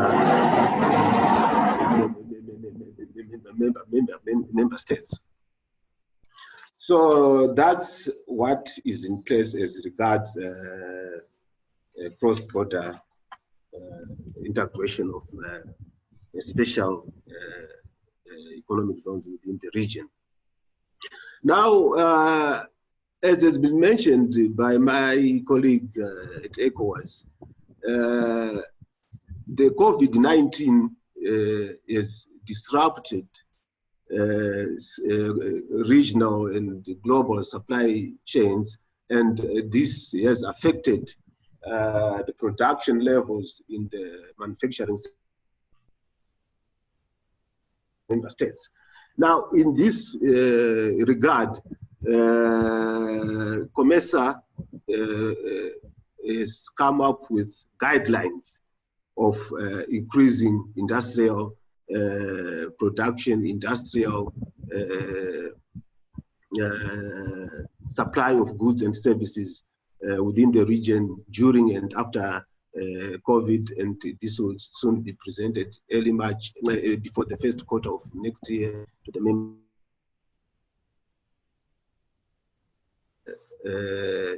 implementation.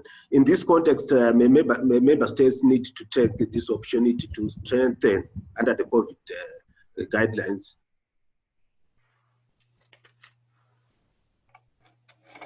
the post-COVID-19 in the context of the COMESA Industrial Strategy and Action Plan, the tripartite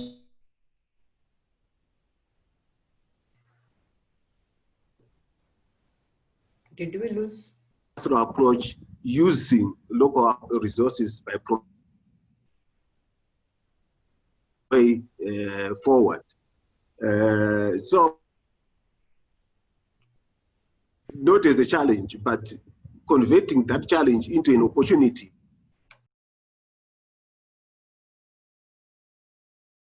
Regional industrial integration, as it is the only way out of this pandemic.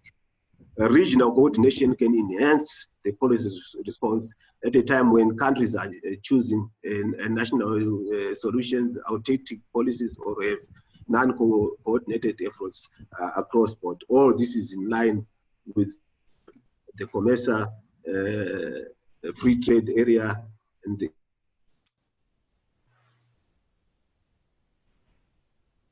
Innocent. Colleagues, distinguished participants, I think Innocent has concluded, or we lost him before he concluded. Oh. Yeah.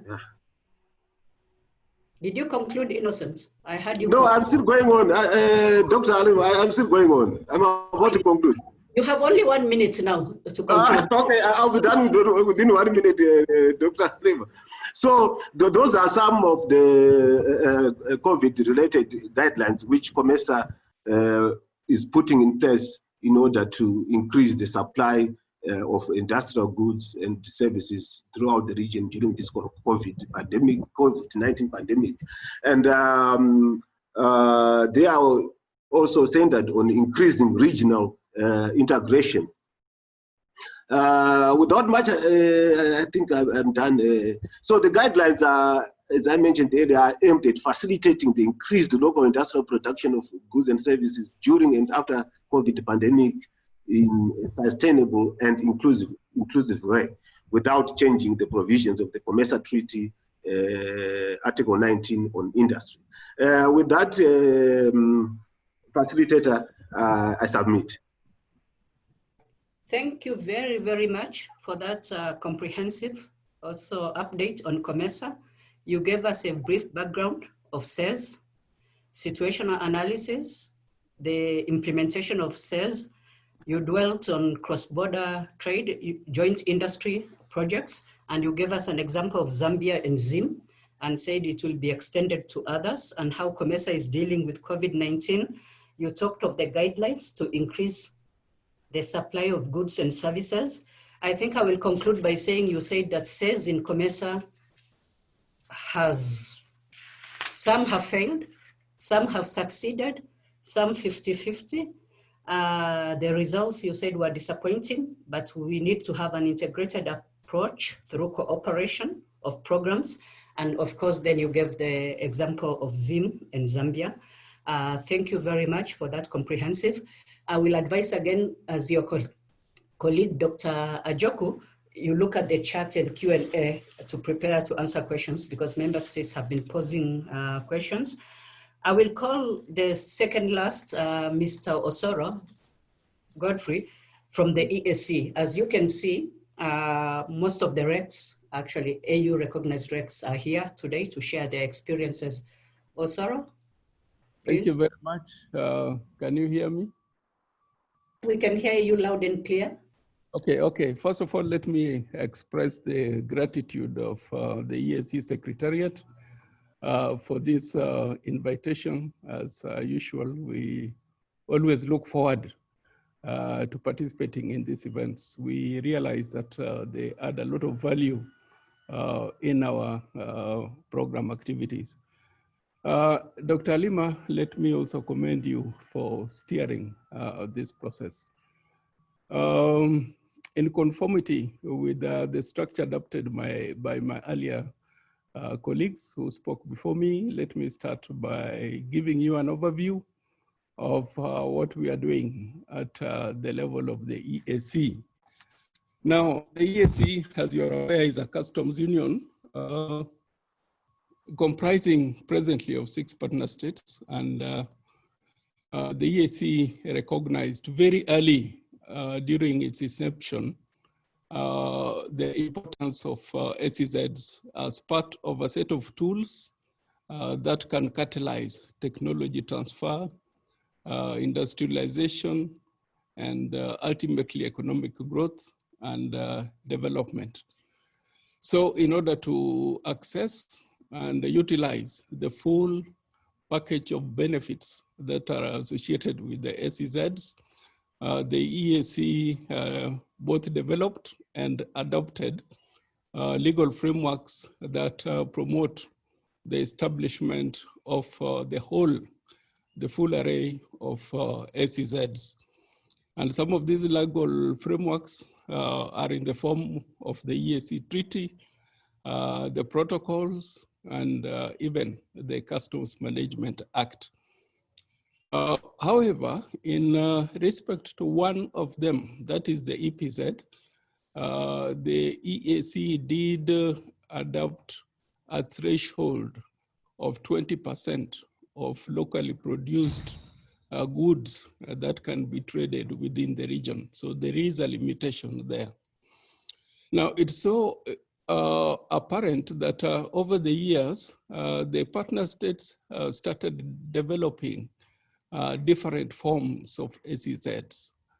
And that created a challenge that was realized based on a very comprehensive analysis. Some of these challenges presented themselves in the form of the limited types of special economic zones, the limited scope of authorized activities, the differing ACZ incentives across the partner states that had established them, differing eligibility criteria, licensing criteria, lack of financial sector policy to support funding of the ACZs, financial markets playing a very limited role, ineffective mechanisms for engaging private sector in the development of ACZs, that being a very crucial omission.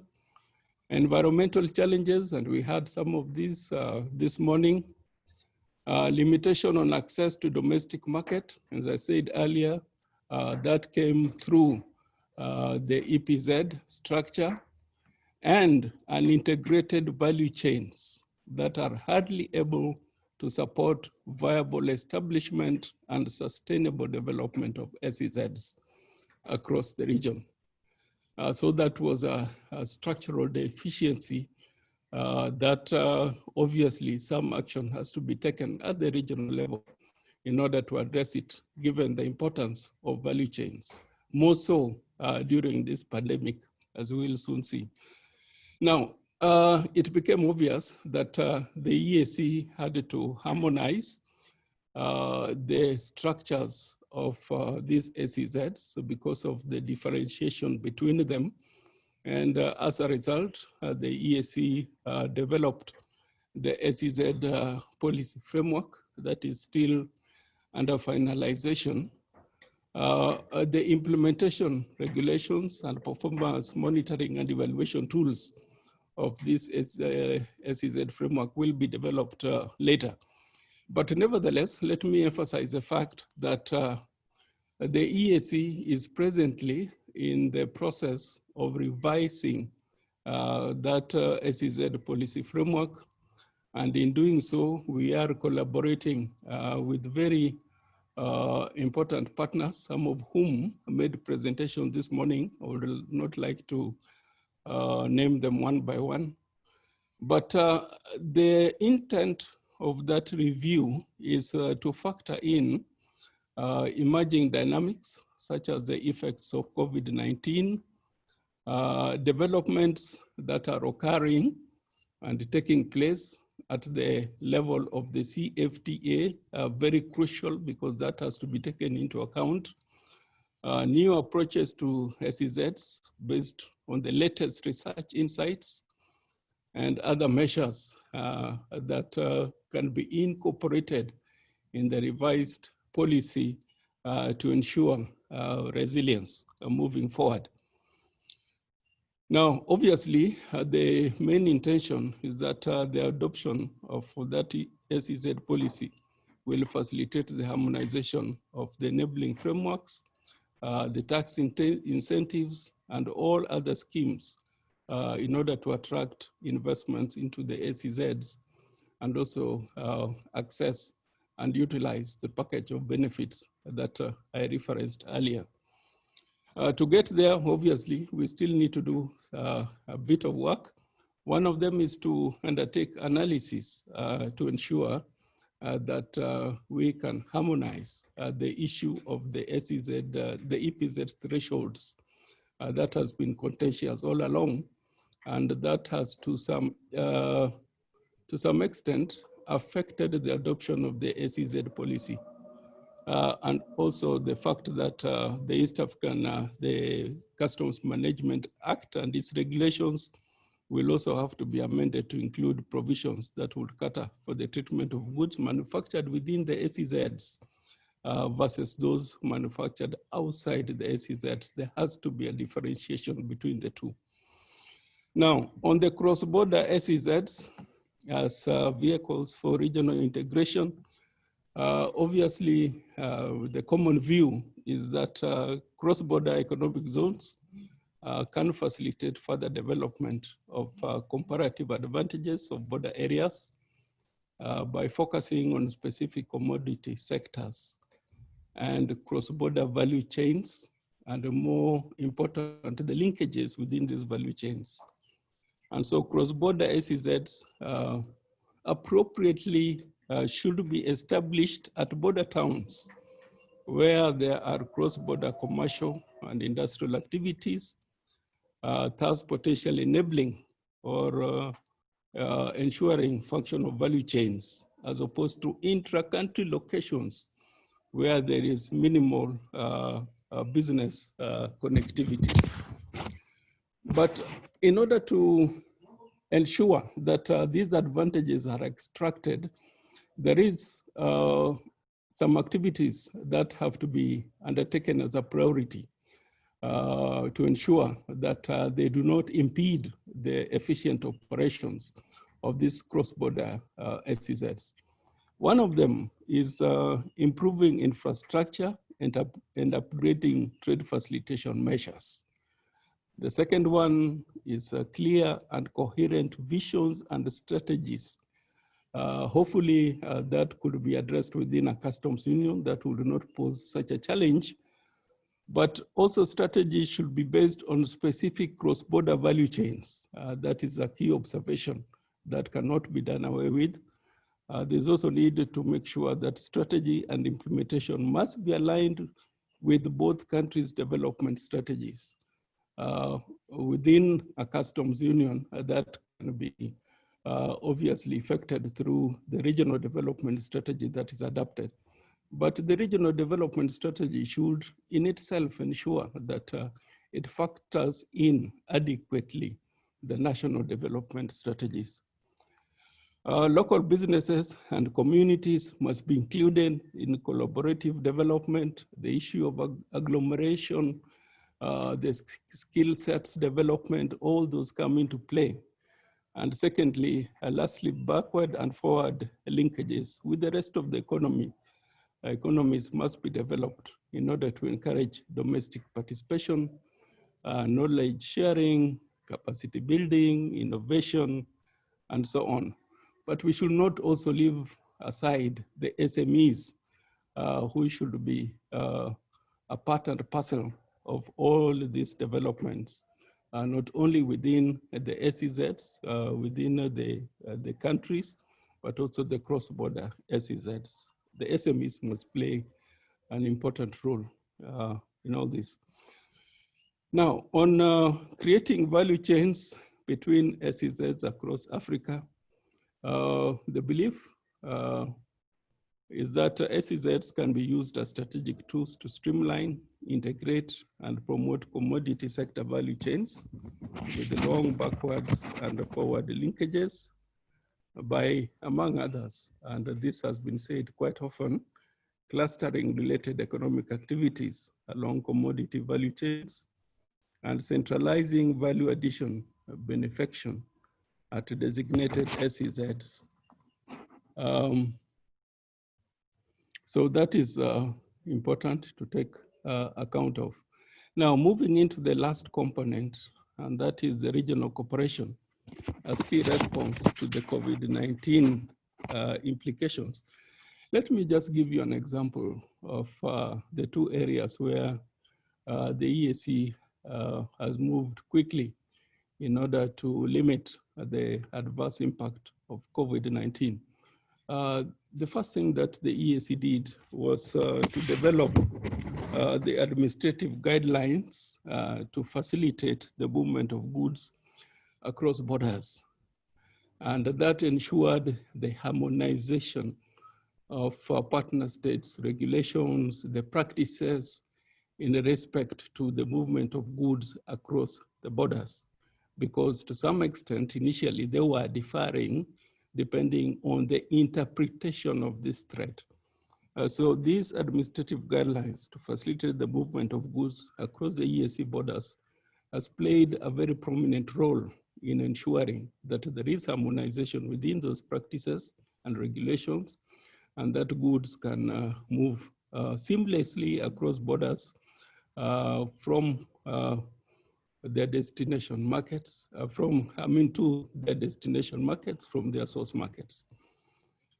On top of that, the EAC established a steering committee which meets every week in order to assess the full implementation by the partner states of those administrative guidelines. Any impediments that are reported, realized, are immediately addressed. But on top of that, the EAC also developed a COVID-19 recovery plan. Although this plan is still in draft form and has to be adopted by the council, parts of it are already under implementation. But notwithstanding that, the objectives of that plan is to mitigate fundamental impacts of the pandemic on the various vital economic and social sectors. And you realize that they are varied sectors, economic and social sectors that have been negatively impacted. From agriculture, industry, transport, trade facilitation, tourism, the whole set of them. And so this recovery plan aims to mitigate the fundamental impacts on the pandemic on those sectors. But number two is to restore pre-COVID-19 status of the region. Obviously, the pandemic did impact negatively on the GDP growth of the EAC.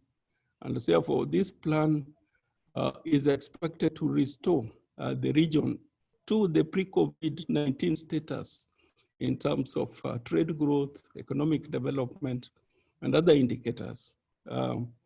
Lastly, the objective of that recovery plan is to facilitate harmonized and coherent implementation of priority activities that will promote economic growth, recovery, and also future prosperity. So the issue here is all about resilience, not only against the present pandemic, but also future pandemics moving forward.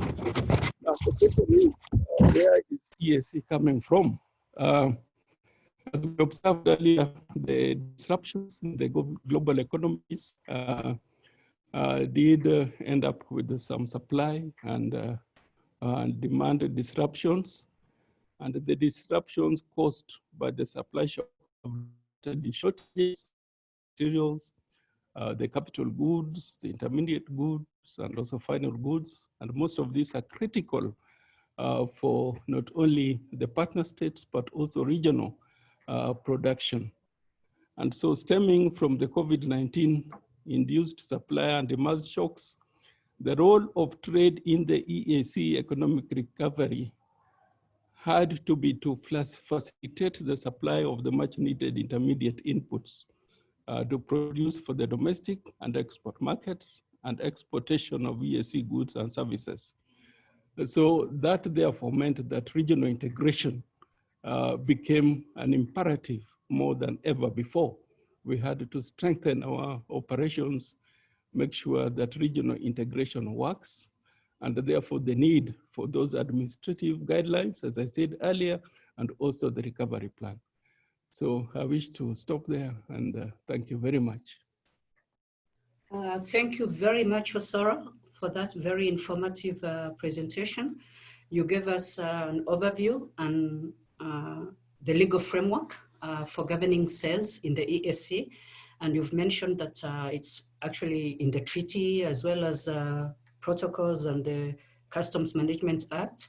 You've talked about goods treated inside and outside sales, and I think I saw a question there to be answered later.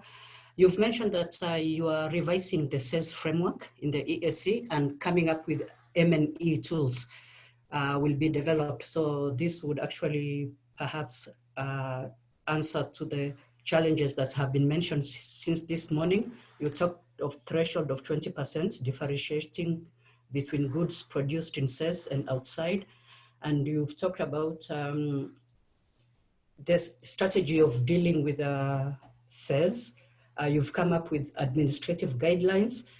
Something interesting is that there's a steering committee that meets once a week to discuss these guidelines, the implementation. And also EAC has developed a COVID-19 recovery plan to be adopted by council, but parts of it is being implemented. So these are really very, very interesting developments from the EAC. As mentioned again, there's a question that has been asked concerning goods inside and outside of CEZ. And something that you had mentioned also that was mentioned by COMESA and others is the role of the private sector in this. I think it's coming cross-cutting that you talked of policy consistency and commitment, and also the importance, as I mentioned, of strong leadership, especially from government and private sector, and integration, the cooperation, cross-border cooperation. These are really interesting. And if we adhere to this, I'm sure, as Ron said in the morning, CEZ will not be white elephants, but will be programs that work and change, transform our economies. Last but not least, I will call upon Mr. Mawana. Mawana was with us here at the African Union Commission before. He was the senior expert on rules of origin. He's with UNCTAD now, continuing in the same work. So I'll give the floor to Mawana. And most of the questions I saw were with regard to Fcfta. So I'm sure all the questions will be answered. Mawana, you have the floor. Welcome. Good afternoon, and thank you, Halima, for giving me the floor. And I would like to thank the AUC for organizing this symposium and having extended the invitation for me to participate in this exercise. I would like to acknowledge that my fellow panelists who have already spoken have actually made the ground a little bit easier for me. That's the advantage of coming in last. And I've also followed the first session, part of it, and I'm sure a lot has already been covered. And what I'll be talking about is, Halima has already indicated, I was the senior expert on rules of origin at the Fcfta, and I'm currently with UNCTAD on a project at the COMESA Secretariat. So my contributions will be mainly based on what possibly we were doing at the Fcfta, because there is issues to do with the rules of origin and what is happening in the Fcfta. So in short, the assignment that I've been asked to look at is to look at the implications of the Fcfta on the special economic zones. And in response to that, we will look at what is it that is in place within the Fcfta for the special economic zones.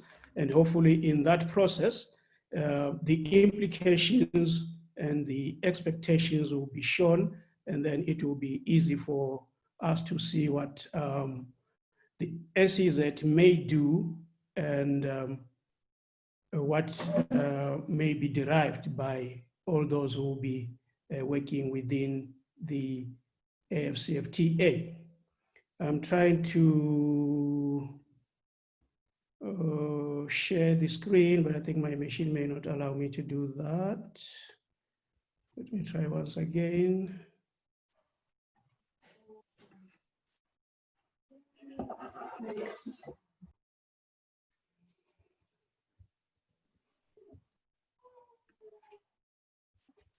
Mr. Moana? Can you see? Can you yes, see? Not yet. So you can just. Okay, it cannot show that side. Okay, so there is a button at the bottom of the screen. Yeah, the share screen. Yes, share screen. And then you select the PowerPoint that should be opened already in your desk.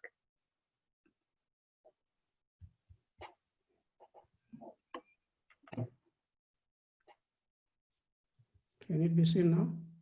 No, we can't. Yeah, I think my machine has got something that I needed to update.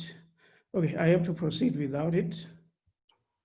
Unless Did you share with Iman? Iman, do you have the presentation? I do not have it. I would have shared this otherwise. Yes. Okay. Okay. Fine. Yeah.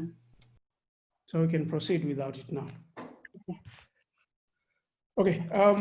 In the presentation, what I will look at is the definition of what the SEZ, how it has been put in the AFCFTA legal instruments, and then generally the objectives of the AFCFTA, a few highlights on that. There will be also a highlight on the rules of origin as applicable to SEZ, and there's been a talk about SEZ regulations. So, and finally, we look at what are the remedies that are within the SEZ. These will be the major highlights, which I believe most of you should have had some of these things in the previous engagements. So the first thing to look at here is that in Annex 2 on rules of origin, there's been defined in item or Article 1U what special economic zones would be within the AFCFTA. And it says these are special regulatory provisions applicable in a geographical demarcation within a state party's territory where the legal and fiscal and custom schemes applicable to business differ generally in a more liberal way from those in application in the rest of the state party's territory. I believe this is a generic, traditionally this is what we see in most areas about special economic zones, but as things evolve, the models have been changing. You may find that there are now maybe a bit of fine tuning around that, but generally this is an environment where it is expected that a couple of laws, especially customs and other fiscal regulations, are relaxed for purposes of promoting these zones. Then if we now look on to say, what are the objectives of the AFCFTA?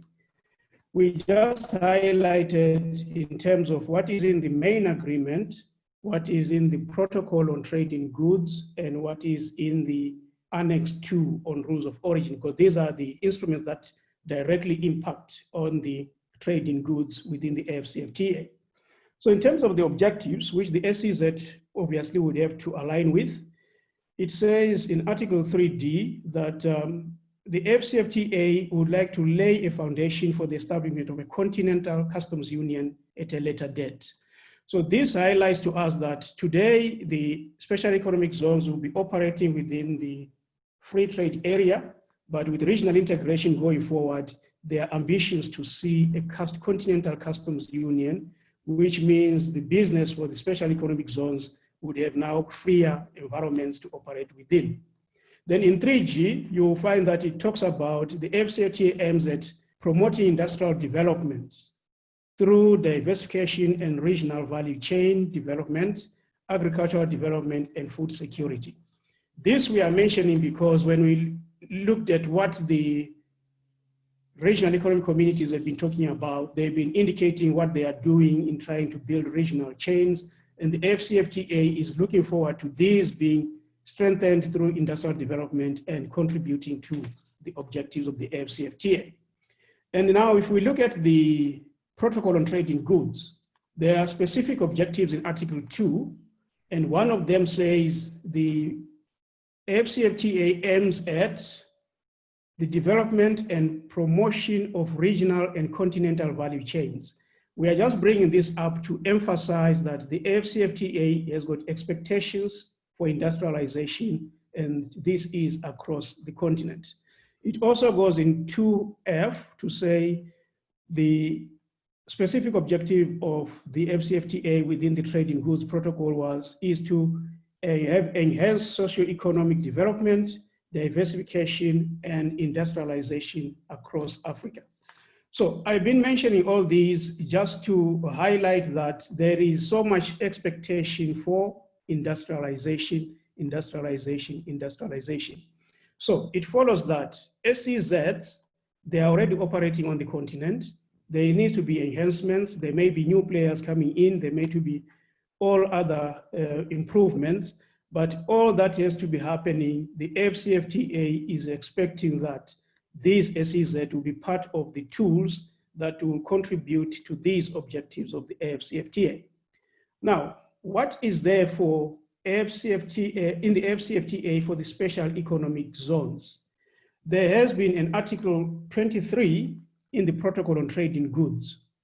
And this is very, very important because since the opening remarks, this has been echoed, this has been made reference to, and we need to really emphasize on this provision because it says state parties may support the establishment of an operation of special economic zones for the purpose of accelerated development. So again, when we look at it, we see that the expectations are that special economic zones will play their role in accelerating development in the AU member states. There is also paragraph 2 there which says products from the special economic zones shall be subject to any regulations that will be brought up by the Council of Ministers. Then the second emphasis on that paragraph is that those regulations shall be in support of the continental industrialization.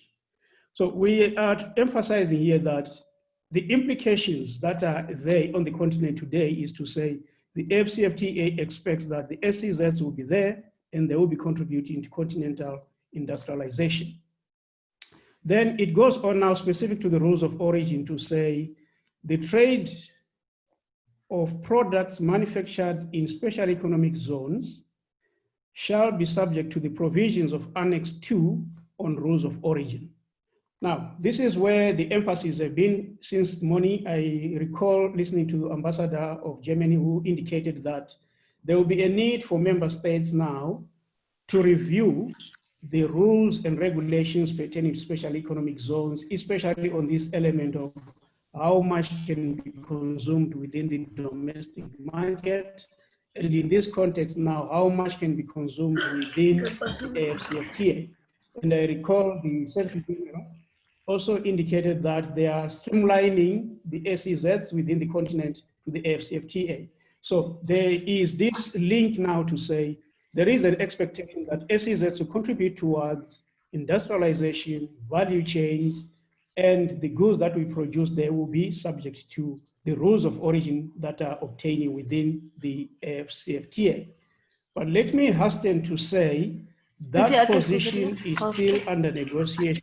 Still under negotiation at the AFCFTA. This takes us to the, after the protocol on rules, protocol on trade in goods, there is an annex. That protocol has got 9 annexes, and Annex 2 is on rules of origin. So you find there is a link between Article 23 of the protocol on goods and Article 9 in Annex 2 on rules of origin. It says in Article 9, paragraph 1 of Annex 2 on rules of origin, goods produced in special economic arrangements or zones shall be treated as originating goods provided that they satisfy the rules in the annex and in accordance with the provisions of Article 23, paragraph 2 of the Protocol on Trade in Goods. What this simply means is, yes, there's been this general direction of saying the goods produced in the special economic zones shall be allowed in the AFCFTA, provided they meet the rules that are already applicable to all other goods. But this is subject to those regulations that the Council of Ministers would have to put in place. And we need now to put this flag to say, while the provisions all along appear to be saying the goods will qualify, this has not been finalized, and member states are still finalizing on how these goods will be allowed subject to those conditions that are still being processed. But we need also to recall that the FCFTA has already come into force. The main agreement was signed in Kigali back in 2018. The Protocol on Trade in Goods was already adopted in that same meeting. Annex 2 on rules of origin has already been adopted in Nouakchott in Mauritania.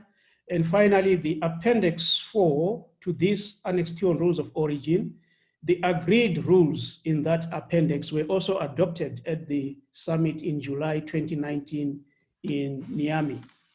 So what we are looking at here is, provided that there will be an agreement around how these goods will be treated within the CFTA, the rules of origin are already there. And if there is agreement on how these SEZ goods will be treated, then that will be proceeding as provided. This is why you find that within Annex 2 on rules of origin, there is Article 42, which is a built-in agenda provision. And that built-in agenda simply said there should be work to come up with the SEZ regulations that will now tell the operators how the goods within the SEZ will be treated within the AFCFTA. So we wanted to bring this to say there is a huge expectation on industrialization, value chains, and all these benefits that the SEZ will bring to the AFCFTA. But we need to put this highlighter that there is still work being done in terms of how will they be allowed, how will they be accommodated within the AFCFTA under the AFCFTA rules of origin. So this is an opportunity now where we say the association, the AEZO, which is already working on the continent, and all the operators, they are key stakeholders whom we believe are being considered or consulted as the regulations are being drafted, so that at the end of the day, the objectives of the FCFTA will be achieved by operationalizing these SEZ and benefiting from all those.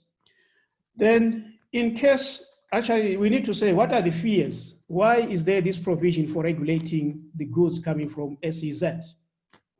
The fear is the possible unfair competition where goods produced within the SEZ are more competitive than those produced outside the SEZ. That is the main concern. But this is not new. The prevailing environment right now is countries would say, as already EAC has indicated, not more than 20% of those goods can be consumed on the domestic market. Otherwise, 80% or whatever threshold would be expected to be exported outside the member states. Now, in our case today, the situation has changed. We are no longer talking of the market within one member state, but we are now talking of the FCFTA being a market across the continent. So would we have SEZs, which are established on the continent, but they are exporting their production to destinations outside the continent? Or would we need the SEZ to be contributing to the goods that will be consumed on the FCFTA market? So that is the issue that is being ironed out as this work on the regulations is going on. And I think my colleague at AUC will be better placed to confirm how far the work is, if at all they have that information now. So finally, we need to look at if at all this fear is real and it comes to happen that there is this competition which may suppress other industries, what are the remedies that member states can fall back onto? So without the regulations in place yet, you'll find that the Appendix 9 to the Protocol on Trade in Goods is dedicated to the trade remedies, meaning that the state parties have got a window to apply the anti-dumping duties, the countervailing, and other safeguard measures as provided already in the main agreement, which is Articles 17 to 19 of the Protocol on Trade in Goods, rather not the agreement. And the provisions are already there on how member states can apply trade remedies and be able to mitigate any surge of imports. And this is also aligned to the WTO agreements on trade remedies. So we needed to bring this up to say the regulations in the AFCFTA or the instruments in the AFCFTA, they have made provisions in terms of how industrialization can happen. SEZs have been acknowledged, trade in SEZ goods is being considered, and trade remedies are also in place in case of any surges. So in conclusion, we would say the AFCFTA has got a legal framework for special economic zones to play a role in the industrialization and development of value chains across the continent. The SEZ would actually have to look at how they can contribute to the attainment of the objectives of the AFCFTA. And that means, as already indicated by other earlier speakers, that there is need now for the member states to review the regulations, the policies that they have in place about special economic zones. The Association of Economic Zones in Africa is also working on all these streamlining measures, and as key stakeholders, it means there is an opportunity today for all these key stakeholders, member states and everyone else, to look at how best we can ride on the SEZs and achieve the objectives of the Fcfta, that is including the boosting of intra-Africa trade, job creation, manufacturing sectors going up and all those things. So the benefits to the economies of member states and the remodeling of the SEZs to fit the objectives of the Fcfta, those are the activities we hope will be taken into account to ensure that when at the end of the day, the Fcfta trade is running, there should be benefits that the SEZs are contributing for the industrialization of the continent and everything else. And we hope, as everyone has already said, involvement of the private sector and all those stakeholders who are involved and the policy measures being implemented as to attain the benefits of the Fcfta. That's the major emphasis that we would bring in this presentation. So generally, as I have already said, the implications is that the legal framework has been put in place. It is now a matter of looking at how are we going to operationalize it for the benefit of industrialization across the continent. I thank you, moderator. Thank you very much, Moana. I think that Halima had some problems to connect. Thank you very much for this very interesting intervention. And thank you again for your presence among us. So I think what we can do now, just to break a little bit, I will go through questions and answers. We can pick 3. And then we can keep on with the testimonials from both Mali and Nigeria. So this is a question from Mr. Joffrey. It says, you say there is a need, Mr. Joffrey, are you here? Hello? Yes, yes, okay, great. So the question says, you say there is a need to differentiate between goods manufactured in special economic zones and domestically manufactured goods. Does this mean goods produced in special economic zones will not count as originating under the African Continental Free Trade Agreement rules of origin? And can you please elaborate? Thank you.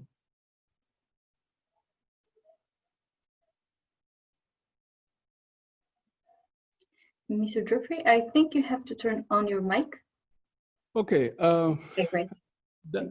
That's a discussion which has been going on for a very long time. And a solution to it, obviously, it's outstanding.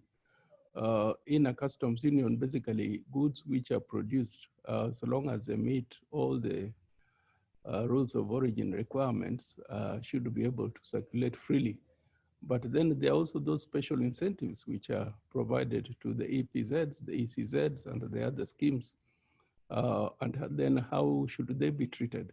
So I may not have an outright answer for you right now, but those are the issues that are currently under discussion as we seek to adopt the SEZ policy. Thank you. Thank you very much, Mr. Joffrey. So unless another expert wants to elaborate it further, let's move to another question.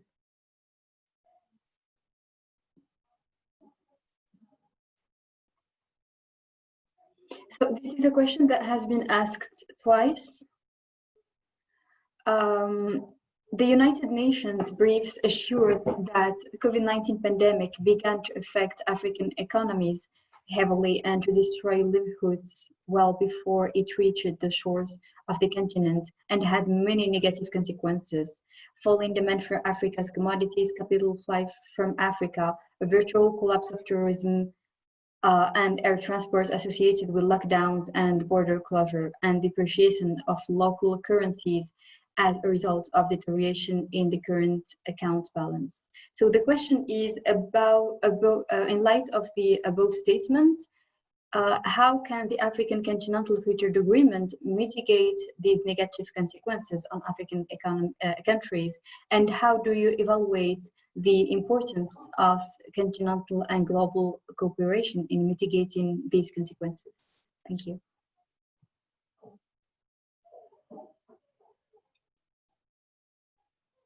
Mr. Moana, maybe you would like to take that one?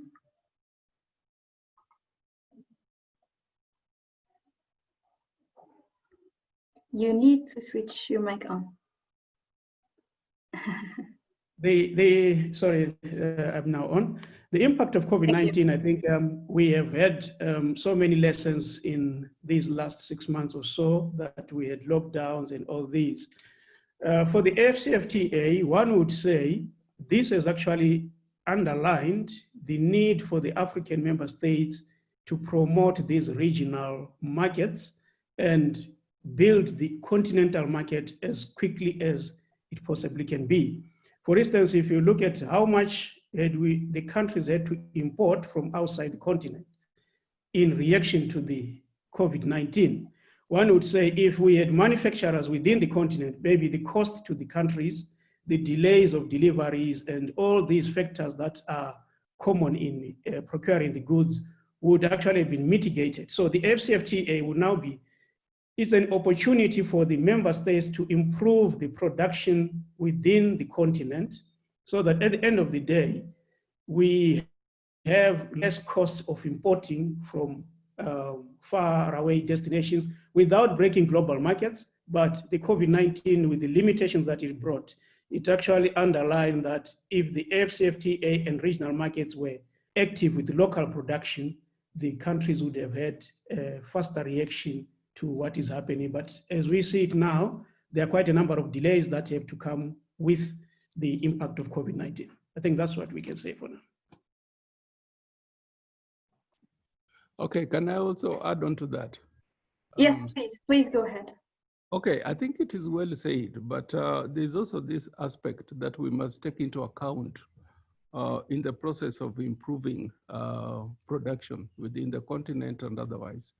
I think the issue of value chains. Let us ensure that we get these value chains to work efficiently and optimally. And if that is the case, then we must address all the factors that have ensured that we do not have value chains that promote industrialization in the continent. Et donc, nous n'avons pas de chaîne de valeur qui tente de promouvoir l'industrialisation jusqu'à là. I'm sorry, I would like to ask Mr. Merhet to... Je voudrais demander... C'est bon, je suis en ligne. Thank you. I'm sorry, I think it is still on. We can still hear you. Oui.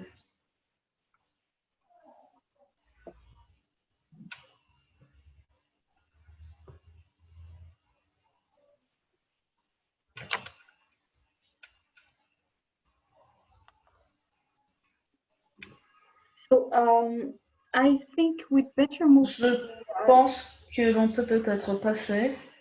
I'm sorry, Mrs. Merritt, we still hear you. Can you still please turn off your mic? Je suis l'une des interprètes, madame. Yes, I know. We can hear you at the same time.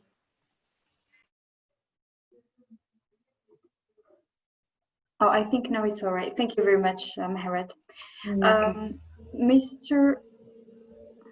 I will give now hand to Mr.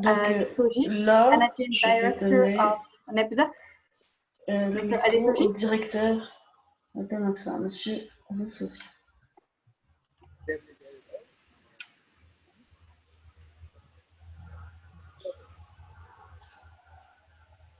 Hello. Yes, we can hear you. Oui, on peut vous entendre. Very well. Let me first of all thank you for inviting me. Je voudrais commencer par vous remercier pour m'avoir invité. This is my 100 days celebration as the new director of export processing. So I'm celebrating my 100 days here. Mr. Adesoji, we can hear you. On vous entend très très mal. Can you hear me? Can you hear me? Yes, now I think it's better. Là, on peut vous entendre. I said today is 100 days of my resumption. Cela fait 100 jours maintenant que j'ai repris. And I'm happy to be here. Et je suis très content d'être là. 100 days, very challenging days for me.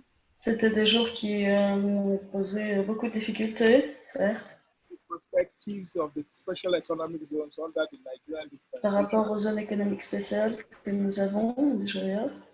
Incidentally, the concept was introduced. En particulier, le concept it has provided for the establishment of special qui a economic. mené à l'établissement de ces zones économiques spéciales. Which either was termed free zone areas. Donc, par rapport à cette zone, the act establishing this in Nigeria empowered the Nigerian Export Processing Zone Authority, has been responsible for establishing, licensing, regulatory, monitoring of free zones and export processing zones, thereby making them the regulatory authority as well as the administrators of free zones. Well, the main goal, as we all know, is to deepen economic development by creating special enclaves, especially in countries like Nigeria, where the investment climate has not been very favorable towards investment. It's also to cut down the issue of transportation to companies which would have either been established in other climes. We bring them closer to Nigeria or to where they're established, and thereby creating a much more competitive advantage for goods imported into the country or goods exported out of the country with value addition. And in Nigeria, I experienced with cross-border trade, especially with countries bordering Nigeria, such as Benin Republic and Niger Republic, has also been under the ECOWAS protocol. However, it's been the Nigerian strategic thinking to develop special zones very close to our border as well. As such, we have had 2 of those zones which are minimally operating. One is almost optimally operating, and that's near the Iroko border where Nigeria had established the Guangdong Free Zone. Guangdong is a partnership between the state government of Nigeria and the Guangdong province in China. And there they have about 62 companies. But right now, due to the COVID-19 economic downturn, most of those companies are not working. We also have the Mediterranean Free Trade Zone that is bordering Niger Republic, the northern part of Nigeria. That also is a zone that has not operated optimally. It's very important to state that for me, having come into the authority during the COVID-19 pandemic and the isolation strategies established all over the world that have negated or put the economy of the world into a downturn spiral. At this stage, the Nigerian government has been looking at issues relating to how to support economic activities, especially dealing with the private sector and also encouraging further investments in the country. Like we all know, there's also a downturn in foreign direct investment. For us at the Nigerian Export Processing Authority, we are of the view that it is time for us to use this opportunity to look critically at the medical sector of the Nigerian economy. Hitherto, we have been spending over $1 billion annually on medical tourism. As such, we are working very closely, and we shall be having our first meeting with the IFC tomorrow in developing the concept of medical and the pharmaceutical park in Nigeria. The concept is to be able to bring in those same hospitals where Africans go to, not just in Nigeria, but where Africans go to for treatment abroad. We all know that due to the shutdown of global transportation, we could not all access the facilities of these medical hospitals and pharmaceutical companies. It was a challenge which we thought we could immediately try working towards by developing the first of such medical parks in the Lagos AEZO, where we are designating about 250 hectares of property. Very soon we shall be presenting this to the association and to other investors. Tomorrow's meeting will be having NEDZA, the IFC, and Pupaco from France. And we hope we'll be able to deliver the outcomes of this meeting next time we meet to do further. I'm very happy once again to be invited. I wish all of you a happy celebration in this forum. Thank you very much. Thank you very much, Professor Adesugna, giving us this testimonial case study from Nigeria. I would like to apologize, actually power went off and I was offline for about 5 to 10 minutes, but Iman did a great job taking over. So basically I'll call upon Abdoulaye Maiga, Director, Agence pour le Management. Okay, thank you very much, Abdoulaye, you have the floor.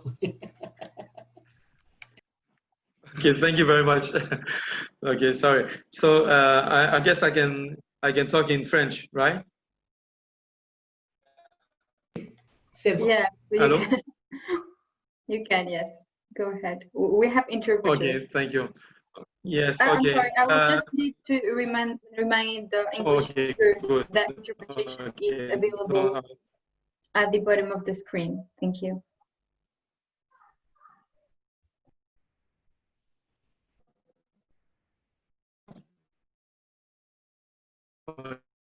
Okay, can I go on?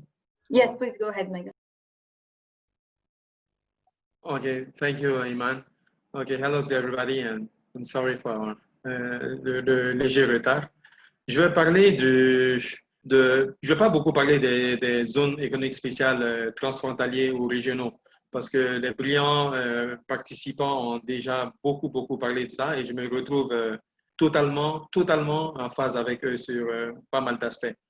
Mais il y a d'autres aspects dont je vais parler. Le contexte africain de la ZLECAf et l'impact sur le projet régional de la ESCABO qui concerne la Côte d'Ivoire, le Burkina Faso et le Mali dans trois de leurs régions frontalières.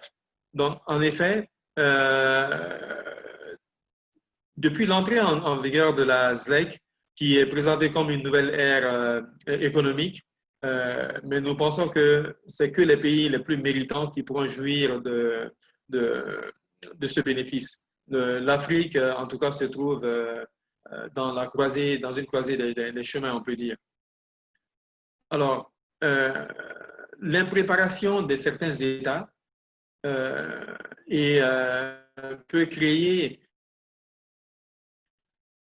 une dissymétrie, une asymétrie au niveau du développement. C'est ça peut-être la plus grande crainte à traiter. En réalité, le défi technologique ou les réalités géopolitiques ou les relations internationales sont des choses qu'on sait aller chercher même si on n'a pas chez nous. Mais par contre, l'imparation, par exemple, au développement industriel, à la transformation ou à la création des richesses, c'est ça qui peut être le principal handicap. Si je vous donne l'exemple, par exemple, le coton de l'Afrique de l'Ouest, qui est produit par le Mali, le Burkina Faso et le Bénin principalement, est vendu quasiment à 100% par la CFDT. La CFDT, c'est la compagnie française du développement du textile. Donc, c'est une compagnie française qui commercialise le coton brut de la zone africaine. Donc, vous voyez le manque à gagner. Donc, et ces produits-là, une fois transformés, nous reviennent avec des coûts exponentiels, comme des produits finis, des t-shirts, des équipements militaires ou autre chose. Donc,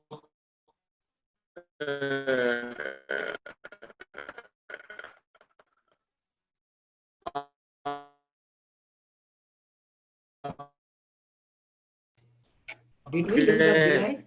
I can see his screen is frozen.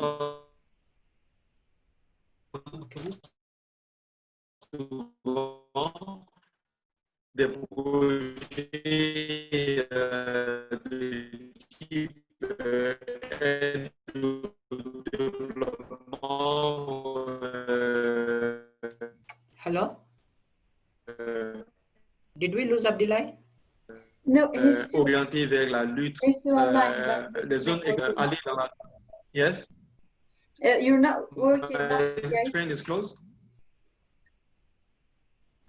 Now it is. Hello? Yeah, I'm afraid we lost him. We lost him.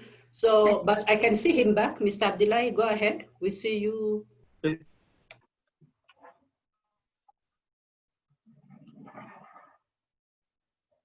Yes, can you hear me? Now, Okay. yes. Yes, we can hear you. Yes, you're online. Go ahead. Okay, let me try to move the video. Okay. I don't know, je ne sais pas où j'ai perdu vous m'avez perdu. Est-ce que quand j'ai parlé du coton ouest africain, je pense que tout le monde avait entendu ou j'étais pas là? Non. Ok. Donc, je disais que l'aide au développement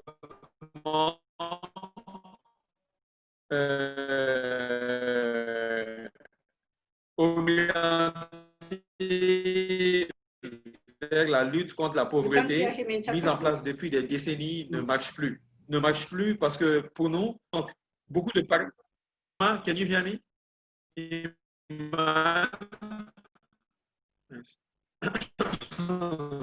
Iman? Dr. Alima? Yes, Abdullah? Okay, I think, ok. Voilà, donc je vais aller très vite parce que je pense que la connexion n'est pas stable, je ne sais pas pourquoi.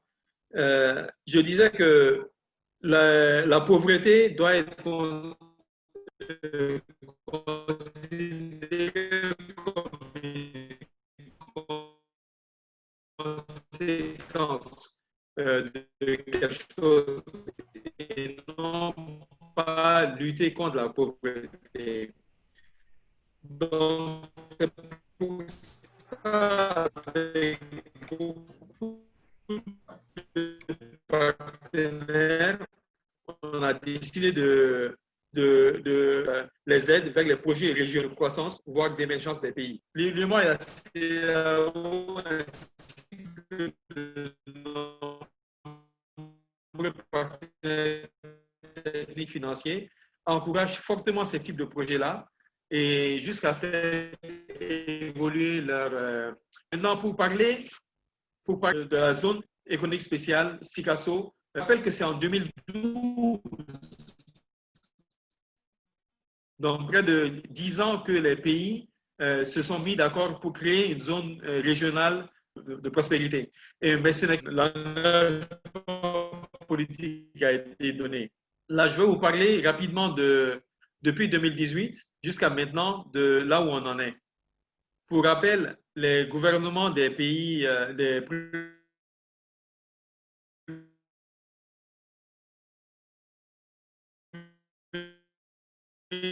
ministres des 3 pays se sont réunis en zone économique spéciale qui couvre les trois pays. Donc, l'avantage, c'est que les populations ont une similarité de culture, une communauté d'histoire, des langues et les langues proches et quasiment réels commerciaux, familiaux sont très développés entre les communautés et qui sont pourtant séparés par des frontières Just 1 minute, parfois Abdullah. physiques. Do we have interpretation? I seem to have lost interpretation. No, we do have it. Okay. Okay, go ahead, Abdullah. Oh, thank you. OK, donc je disais que les populations des trois régions réussissent jusque-là à mutualiser leurs efforts en spécialisant chaque contrée dans un produit ou par une façon de faire. Cela permet jusque-là un développement mutuel et un très bon entretien des relations humaines entre les trois pays. Sinon, la rigide barrière des frontières à laquelle les modes de vie traditionnels tentent de résister a tendance à créer une disparité de niveau de vie. Parfois même des migrations des défavorisés vers de nouvelles alliances, parfois des alliances incertaines avec des groupes radicaux qui peuvent aboutir à des violences dans ces régions-là. C'est vrai que je pense que pour ceux qui connaissent la zone, Sikasso, Bamako et Sikasso, Côte d'Ivoire et Mali, il y a beaucoup d'insécurité de toute forme actuellement. Aujourd'hui, c'est une zone qui est le leader dans la sous-région dans la production de mangue, d'agrumes, de pommes de terre, mais beaucoup d'autres cultures de rente comme le coton, la noix de cajou, les cultures vivrières et le bétail également. Donc, la future zone économique spéciale sera consommatrice de ces produits-là et également, elle va assurer la distribution une fois ces produits transformés. Donc, elle va constituer un débouché fiable pour les acteurs du domaine qui devront toutefois s'assurer d'une certaine qualité à convenir avec les producteurs. Donc, naturellement, elle a également vocation pour attirer les services d'autres types d'activités induites ou de nouvelles filières ou de nouvelles industries. Aujourd'hui, ce qui est déplorable, avant de passer à l'état d'avancement du programme actuel, c'est de montrer que ces trois pays sont confrontés à une instabilité exceptionnellement grave, qui mêle des rébellions, des insurrections armées, le djihadisme, des coups d'État, une tension politique et des trafics de biens et de toute nature, y compris la visiter des frontières et l'absence de perspective et encourager certaines déviances de cette population qui est majoritaire. D'accord que la multiplicité des problèmes qui sont communs à ces trois pays appelle forcément à des solutions communes et des solutions partagées. Donc, c'est pour ça que le SICOBO est un vrai avantage. Et l'état des lieux de la question montre que c'est le Mali qui a proposé un premier calendrier, mais finalement, c'est un calendrier qui n'a pas été partagé par les deux autres pays. Donc, en termes de loi, de projet de loi sur les zones économiques spéciales, le Mali est largement en avance sur les deux autres pays, c'est-à-dire le Burkina Faso et la Côte d'Ivoire, et ni le Mali d'ailleurs n'ont de texte sur les zones économiques spéciales. Donc, ceci dit, le Burkina Faso est avancé dans le schéma d'aménagement transfrontalier intégré, le SATI. Voilà, quand la Côte d'Ivoire et le Mali n'ont pas encore de schéma d'aménagement. La Côte d'Ivoire vient de poser la première pierre du futur siège de, comment il l'appelle, de l'Union transfrontalière des collectivités territoriales de l'espace SICOBO à Korogo. Donc, vous voyez, chacun avance, chacun des trois pays avance un peu dans un désordre et chacun pense avoir fait un progrès. Et pour nous, c'est vraiment des types de progrès qui sont le contre-exemple d'une coopération régionale réussie. Donc, sinon, la CEDEAO, l'UEMOA, ont réussi des financements également pour appuyer de façon institutionnelle, notamment avec la coopération suisse ou donc, suite à cela, la Côte d'Ivoire a pu avoir une coopération de type zone économique spéciale avec île Maurice sur un site pilote. Donc, je dis que, vous voyez, la difficulté du SICABO, c'est qu'on n'a pas avancé. On a eu une belle déclaration politique. Donc, il y a eu beaucoup d'espoir au niveau des populations. Je viens de résumer que c'est vraiment la porte de sortie des problèmes des trois pays parce qu'ils ont des problèmes communs. Mais chacun travaille un peu le conducteur. C'est pour ça que des organisations comme AEZO sont très utiles parce qu'ils ont une certaine expérience de ce fil conducteur que les pays doivent peut-être adopter. Donc, peut-être c'est l'occasion, peut-être à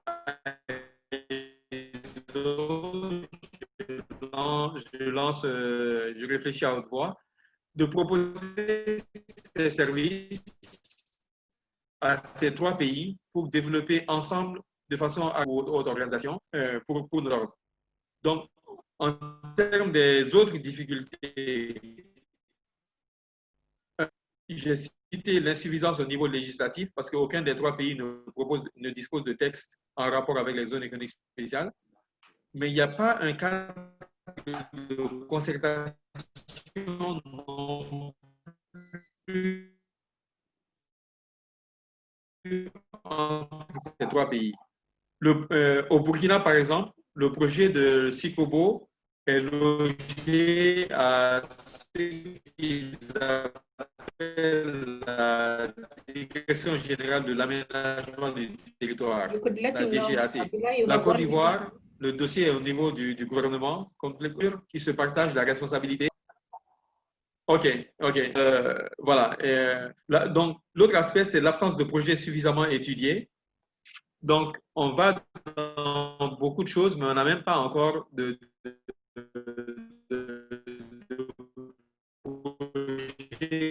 concrètement de ce qu'on veut faire. La gestion au niveau du foncier, donc la sécurisation foncière n'est pas garantie et les filières de développement ne sont pas organisées et même sous-informées. Donc, on a des conflits entre les lois, les textes des pays. Voilà, donc pour terminer, je vais aller directement aux recommandations. Les recommandations sont celles-ci, c'est aux 3 pays de mettre en place un comité de pilotage et prendre une structure qui sait vraiment fédérer ça et conduire ces types d'activités. Comme AEZO, je sais que l'ONUDI travaille avec le Burkina et un peu la Côte d'Ivoire, mais AEZO également peut vendre ses services là-dedans.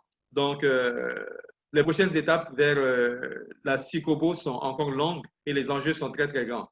Donc, il y a un problème de fiscalité, des mesures incitatives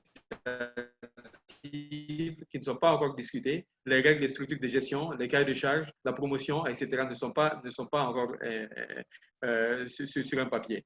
Et à ce niveau, la Sikobo ne peut pas présenter un projet aux bailleurs de fonds, ni encore moins organiser une table ronde des bailleurs de fonds pour le constat est assez triste, je termine par là, mais l'espoir est encore grand. Donc, on compte également sur les participants ici qui ont une bonne expérience de nos difficultés pour nous aider et avec des propositions concrètes qu'on ferait aux décideurs. J'ai été assez long, mais je m'arrête là. Docteur, m'arrêter là si mon temps est épuisé. Allô? Est-ce qu'on m'entend? Oui, on vous entend. C'est juste que je pense que le temps de traduction, Madame Halima a du mal à rattraper. Non, je pense que c'était excellent. Oui, je pense que c'était excellent, Maïga. Tu as absolument respecté le temps qui t'était attribué. Thank you very much. Mrs. Halima, are you among us? Is Mr. Abdullahi finished? Iman? Yes, he is. Yes, okay. So thank you very much. And thank you to MD and CEO of NEPZA. And also Abdullahi, who gave us actually an example of Mali, Burkina Faso, and Cote d'Ivoire. One issue that came out that did not come out in earlier presentations was on security. We are supposed to finish 15:30. We have very few minutes left. Maybe we could steal 5 minutes of your time or 10. I'll give the floor now. We'll go around. We'll start with Mr. Mawana. There are many questions on rules of origin. He could answer that. Then we move on. We give each presenter 2 to 3 minutes to conclude or answer questions. So Mawana, you have the floor. Thank you very much. I think I picked 3 questions. I think one of them actually looks like came from the earlier session. So I'll just respond to those because they touched on the rules of origin. The first one said, what advice would be given to African countries in relation to application of rules of origin? For example, if an enterprise within an SEZ uses 100% local produce for its goods, should they be subjected to pay tariffs to enable them access the domestic market? I think my colleague from EAC touched on this to say these are policy factors which are in place, whether the goods should be allowed on the domestic market from the SEZ and how much of that and what comes with it. Those are policies that are in place. So we hope that with the AFCFTA, this is what is being considered, how they will be treated within the AFCFTA. But so far what we have is the policy positions that have been taken by different member states in terms of what quantum will be allowed on the domestic market or not. So I think the stakeholders can now make their inputs to say, how can we benefit more in terms of the AFCFTA? So that was the first question. The second one was, how can African countries improve or enhance on the global value chains within the African continent and use that to attract various investors to the zones in Africa, given that the current global disruption? Would a policy on SEZ level assist in unlocking this? And as for some sectors, it is more expensive to source for materials within the continent than outside. So once again, in the context of the rules of origin, you realize that the rules of origin for the AFCFTA were negotiated by member states. And it is the understanding that this took into account to say, where will manufacturers source the materials to produce within the AFCFTA, fulfill the rules of origin and be able to sell. So for SEZ, if they are allowed to sell within the AFCFTA in line with the rules of origin, it also follows that those rules would have to have taken into account the various sectors' needs. For example, for dairy products, there may be a rule that says raw milk should be wholly obtained within the AFCFTA countries. But when you look at components for manufacturing machinery, there may be realization that there is need to import components from outside the continent.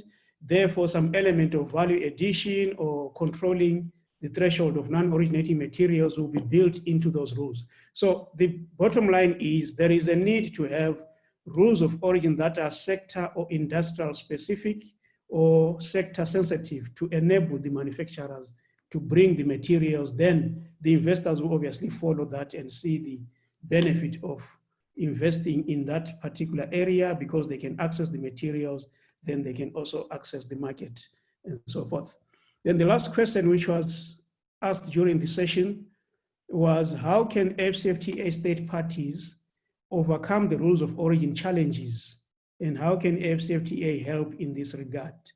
Okay, this is now a matter of saying, are the rules of origin understood by the operators? Do they find them easy to work with or not? And in the another meeting where I was earlier on, I had this submission to say, we cannot really say we want simple rules of origin, because when you simplify the rules, to what extent do you simplify them? Are you not going to end up undermining industrialization as well? So what is necessary here to address the challenges? Capacity building is the major issue, because when you look at how the rules of origin are built, you need experts who understand the WCO harmonized system.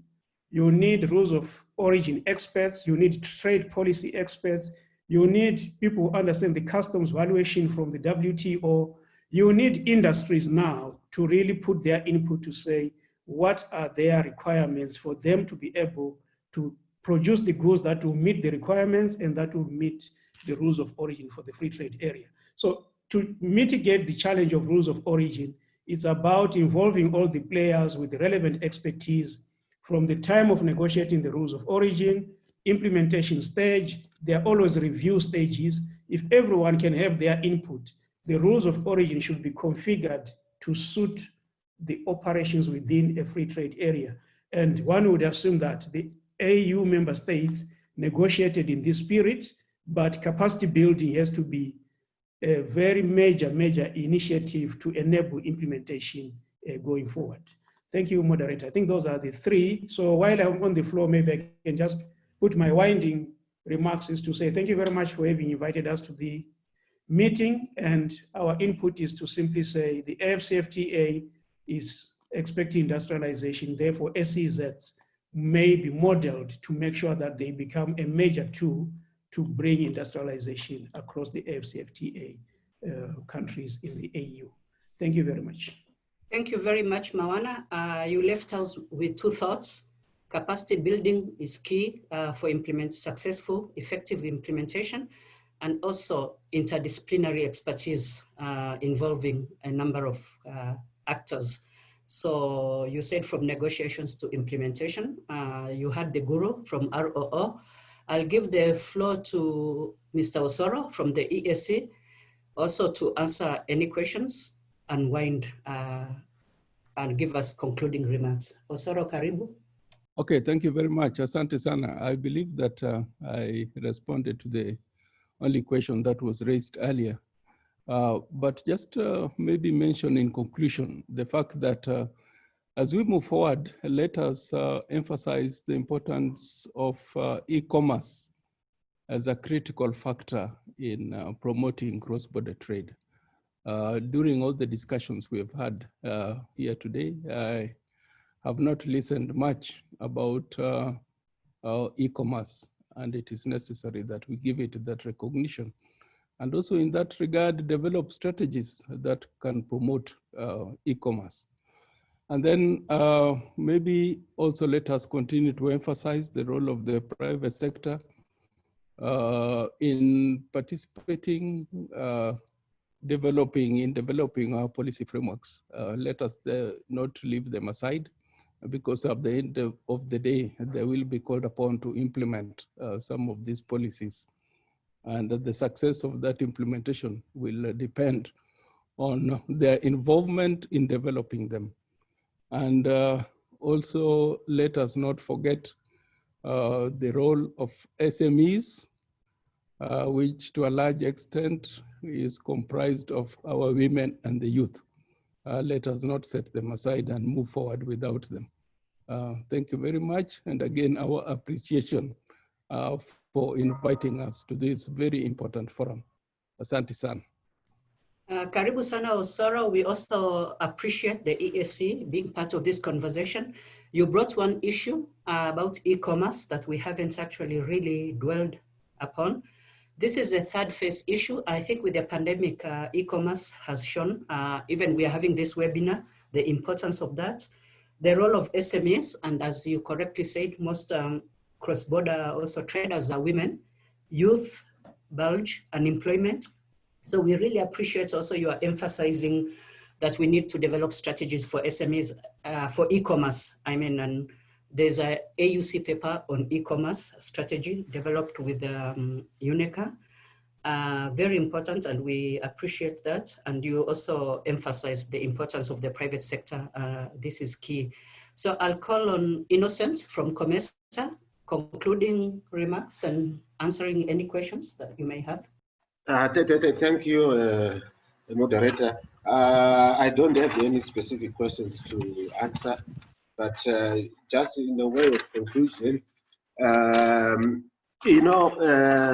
special economic zones, I consider them as key to the success of the African Continental Free Trade Area, in the sense that they play a big role in contributing to the industrialization aspect in the continent.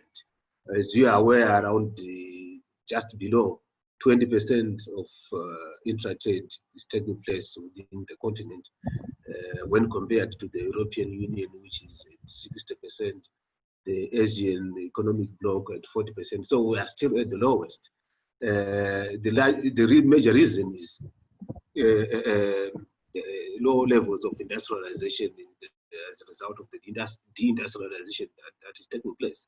So really, I would propose that really we harmonized our strategies as a continent so that in as far as the special economic zones is concerned, so that at least we pave a way of increasing in industrialization through that harmonized approach, that harmonized strategies. And two, we just have to open our borders so that factors of production are able to move freely throughout the continent, because factors of the production are the implementers of the special economic zones. That's the capital itself, that's the labor itself, that's the skills themselves, that's the entrepreneurs. So really, those factors of production must be able to move freely throughout the continent. And lastly but not least, I think we must also, if the special economic zones to succeed as an engine of industrialization in the continent, we must also build on strong institutions to support them. That also includes the leadership.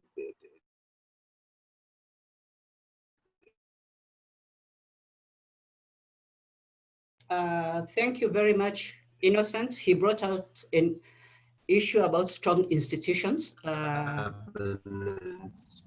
know, Innocent? the way we run business and things like that, but strong institutions. Thank you very much. Thank you, Innocent. Strong institutions. Moderator, I'm through. Thank you, Innocent. Sorry about that. I think I'm very conscious of the time, but we agree with you for those words of wisdom about strong institutions, keeping our borders open for factors of trade, production to move. And also you mentioned about CEZ as one way of Fcfta being successful, and we really agree with you. And the other thing, harmonization of approach and strategies as far as CEZ are concerned. I think Mawana presented that, the Fcfta has that harmonization bringing, though the regulations are still being developed, but Fcfta brings a continental approach to CEZ. I'll give the floor now to Dr. Ajoku from ECOWAS to also answer and conclude on his thoughts. Thank you, Madam Moderator, for giving me opportunity to just quickly intervene. I think when I look at the Q&A, I discovered that there are questions concerning ECOWAS investment policy and code relating to lack of awareness. Actually, we have been able to, after the adoption of the investment code and the policy, we have been able to engage the regional investment promotion agencies, you know, who also have the national mandate to publicize this policy and code in their member states. And we plan to have a regional stakeholders forum to be able to discuss about this policy and the code, but due to COVID, we were unable to do it. But nevertheless, we are trying to leverage on the virtual platforms to be able to, you know, engage our stakeholders in member states to bring to their awareness about the existence of the investment policy and code. And you may wish to know that the investment policy and code devoted the critical sections there, you know, to talk about how we want to proceed with the special economic zones. And then somebody asked a question about, in relation to this, the issue of the problem between Ghana and Nigeria in over border closure, and then also interruption of trade activities of some member states in some countries.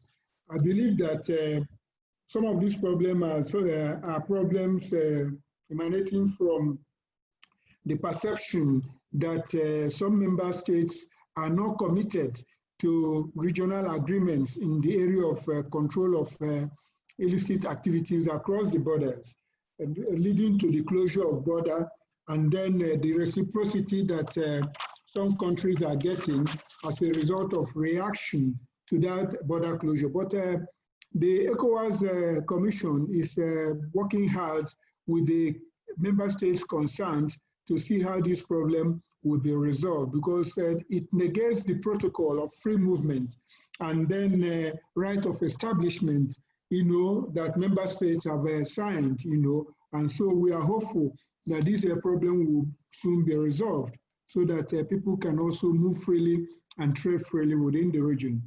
Then there was a question on criteria to determine stakeholders' engagement on special economic zone development is simple.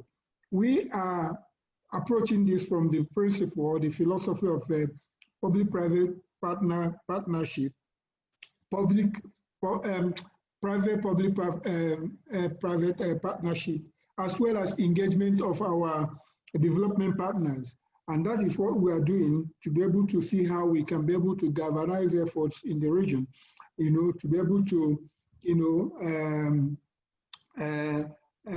move forward the concept of the cross-border special economic zone development.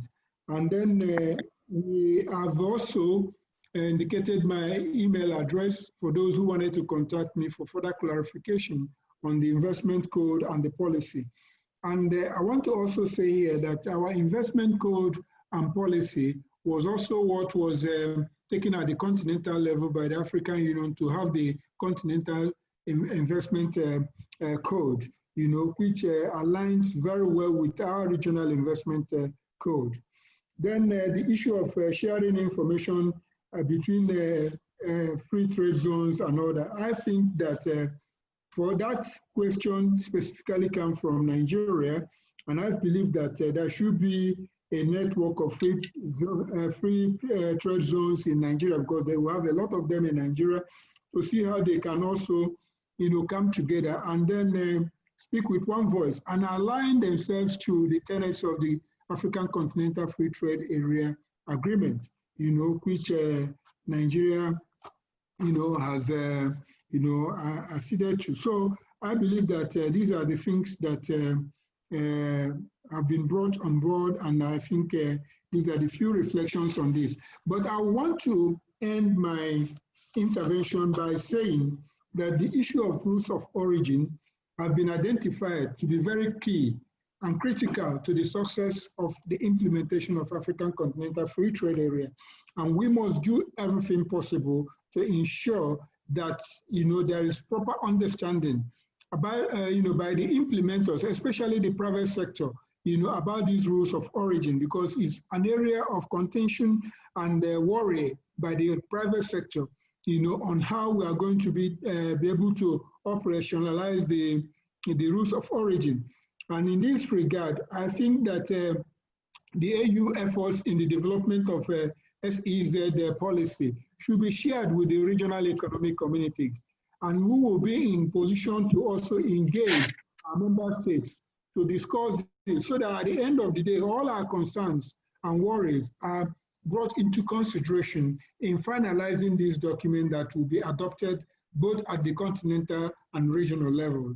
So at this point, I want to thank African Union Commission for enabling us to participate at this forum, and I will also encourage them to continue to engage the regional economic communities, since the regional economic communities are recognized as pillars that will be able to assist at the regional level to implement continental initiative, policies, and strategies. Thank you very much. Thank you very much, Doctor. I agree with you.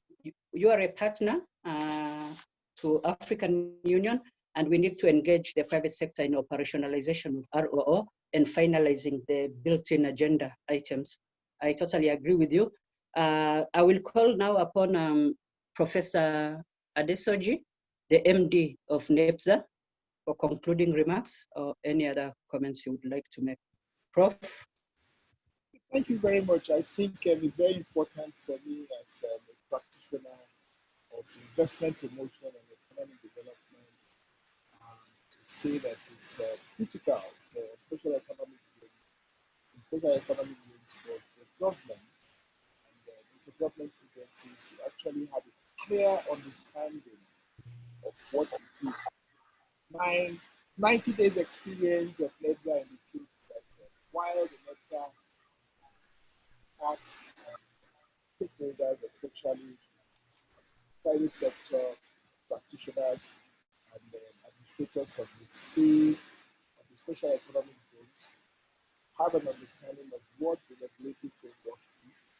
There is still a lot, much more to be done to engage other government agencies that still see the special economic zone as just clusters or industrial parks.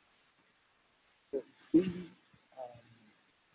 a lot of work, getting to meet the leaders, the administrators of these other government agencies. And now we are developing a strategy by which we look at the law establishment and making it much, much specific and having a bite to ensure that there is not just the law itself, but an agreement of sort or a contract of sort that is binding between the government and the investors in the special economic zone. Going forward, looking at the scheme and what it stands to gain for Africa, I still believe this is very potent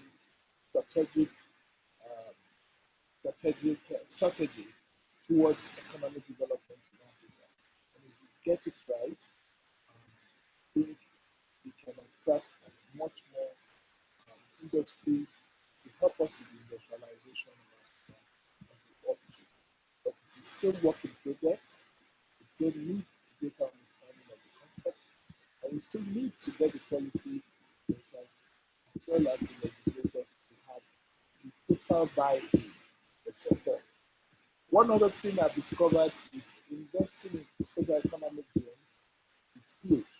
Investment is huge.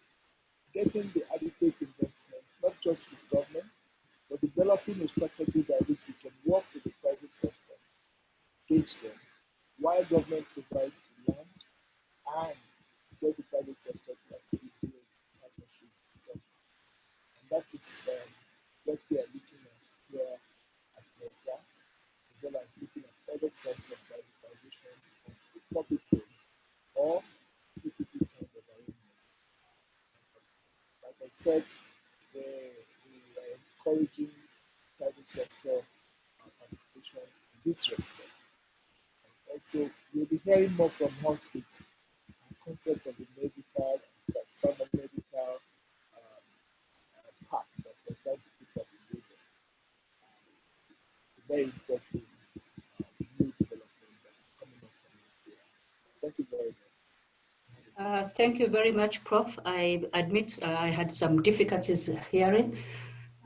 So I'll call upon Mr. Abdullahi Maiga to give us concluding remarks.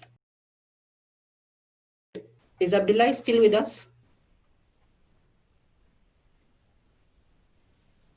I don't think it is Halima. Okay.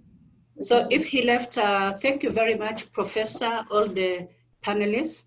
I would like to thank all of you. I will not make any concluding remarks myself. I think you are aware every time that I did that after your presentation, etc. And we've gone over time, but in Africa, I think we are not doing too badly. About 20 minutes is not so bad. We're fine. I think we are doing very well in terms of time. I would like to give the floor to Imani to close the meeting, but I thank you all very much for very interesting questions, very interesting presentations. I really feel very educated myself, I can tell you that. Thank you, and Imani, over to you. Thank you very much, Halima. I will not say much myself, being 20 minutes after the end of the webinar. I just wanted to remind all participants that tomorrow will be held the third and last session of the third symposium of the African Union Symposium on Special Economic Zones and Green Industrialization. The third session will start as we started today as 11 GMT plus 1. That would be 9 11 GMT plus 3. That would be 9 GMT plus 1. The third and last session will be about the environmental and social sustainability as drivers for success of special economic zones. And we have a range of international experts who will also discuss the topic with testimonials from both Ethiopia and Rwanda. We have then the conclusion session and concluding remarks. So thank you again for being so many till the end of this session. Thank you again to all experts who have been among us today and who have responded present to the invitation. Thank you very much, Halima, for moderating the session. Ron is not here, I guess. I would like to thank her as well. Thanks for the team who worked on the event. Thanks to the interpreters and to everyone who worked closely regarding the for the success of the event. I would like also to thank AEZO for being very involved in the organization of the event. And with that, I will leave you to the rest of the day. Have a lovely end of the day, and I will see you all tomorrow. Thank you very much.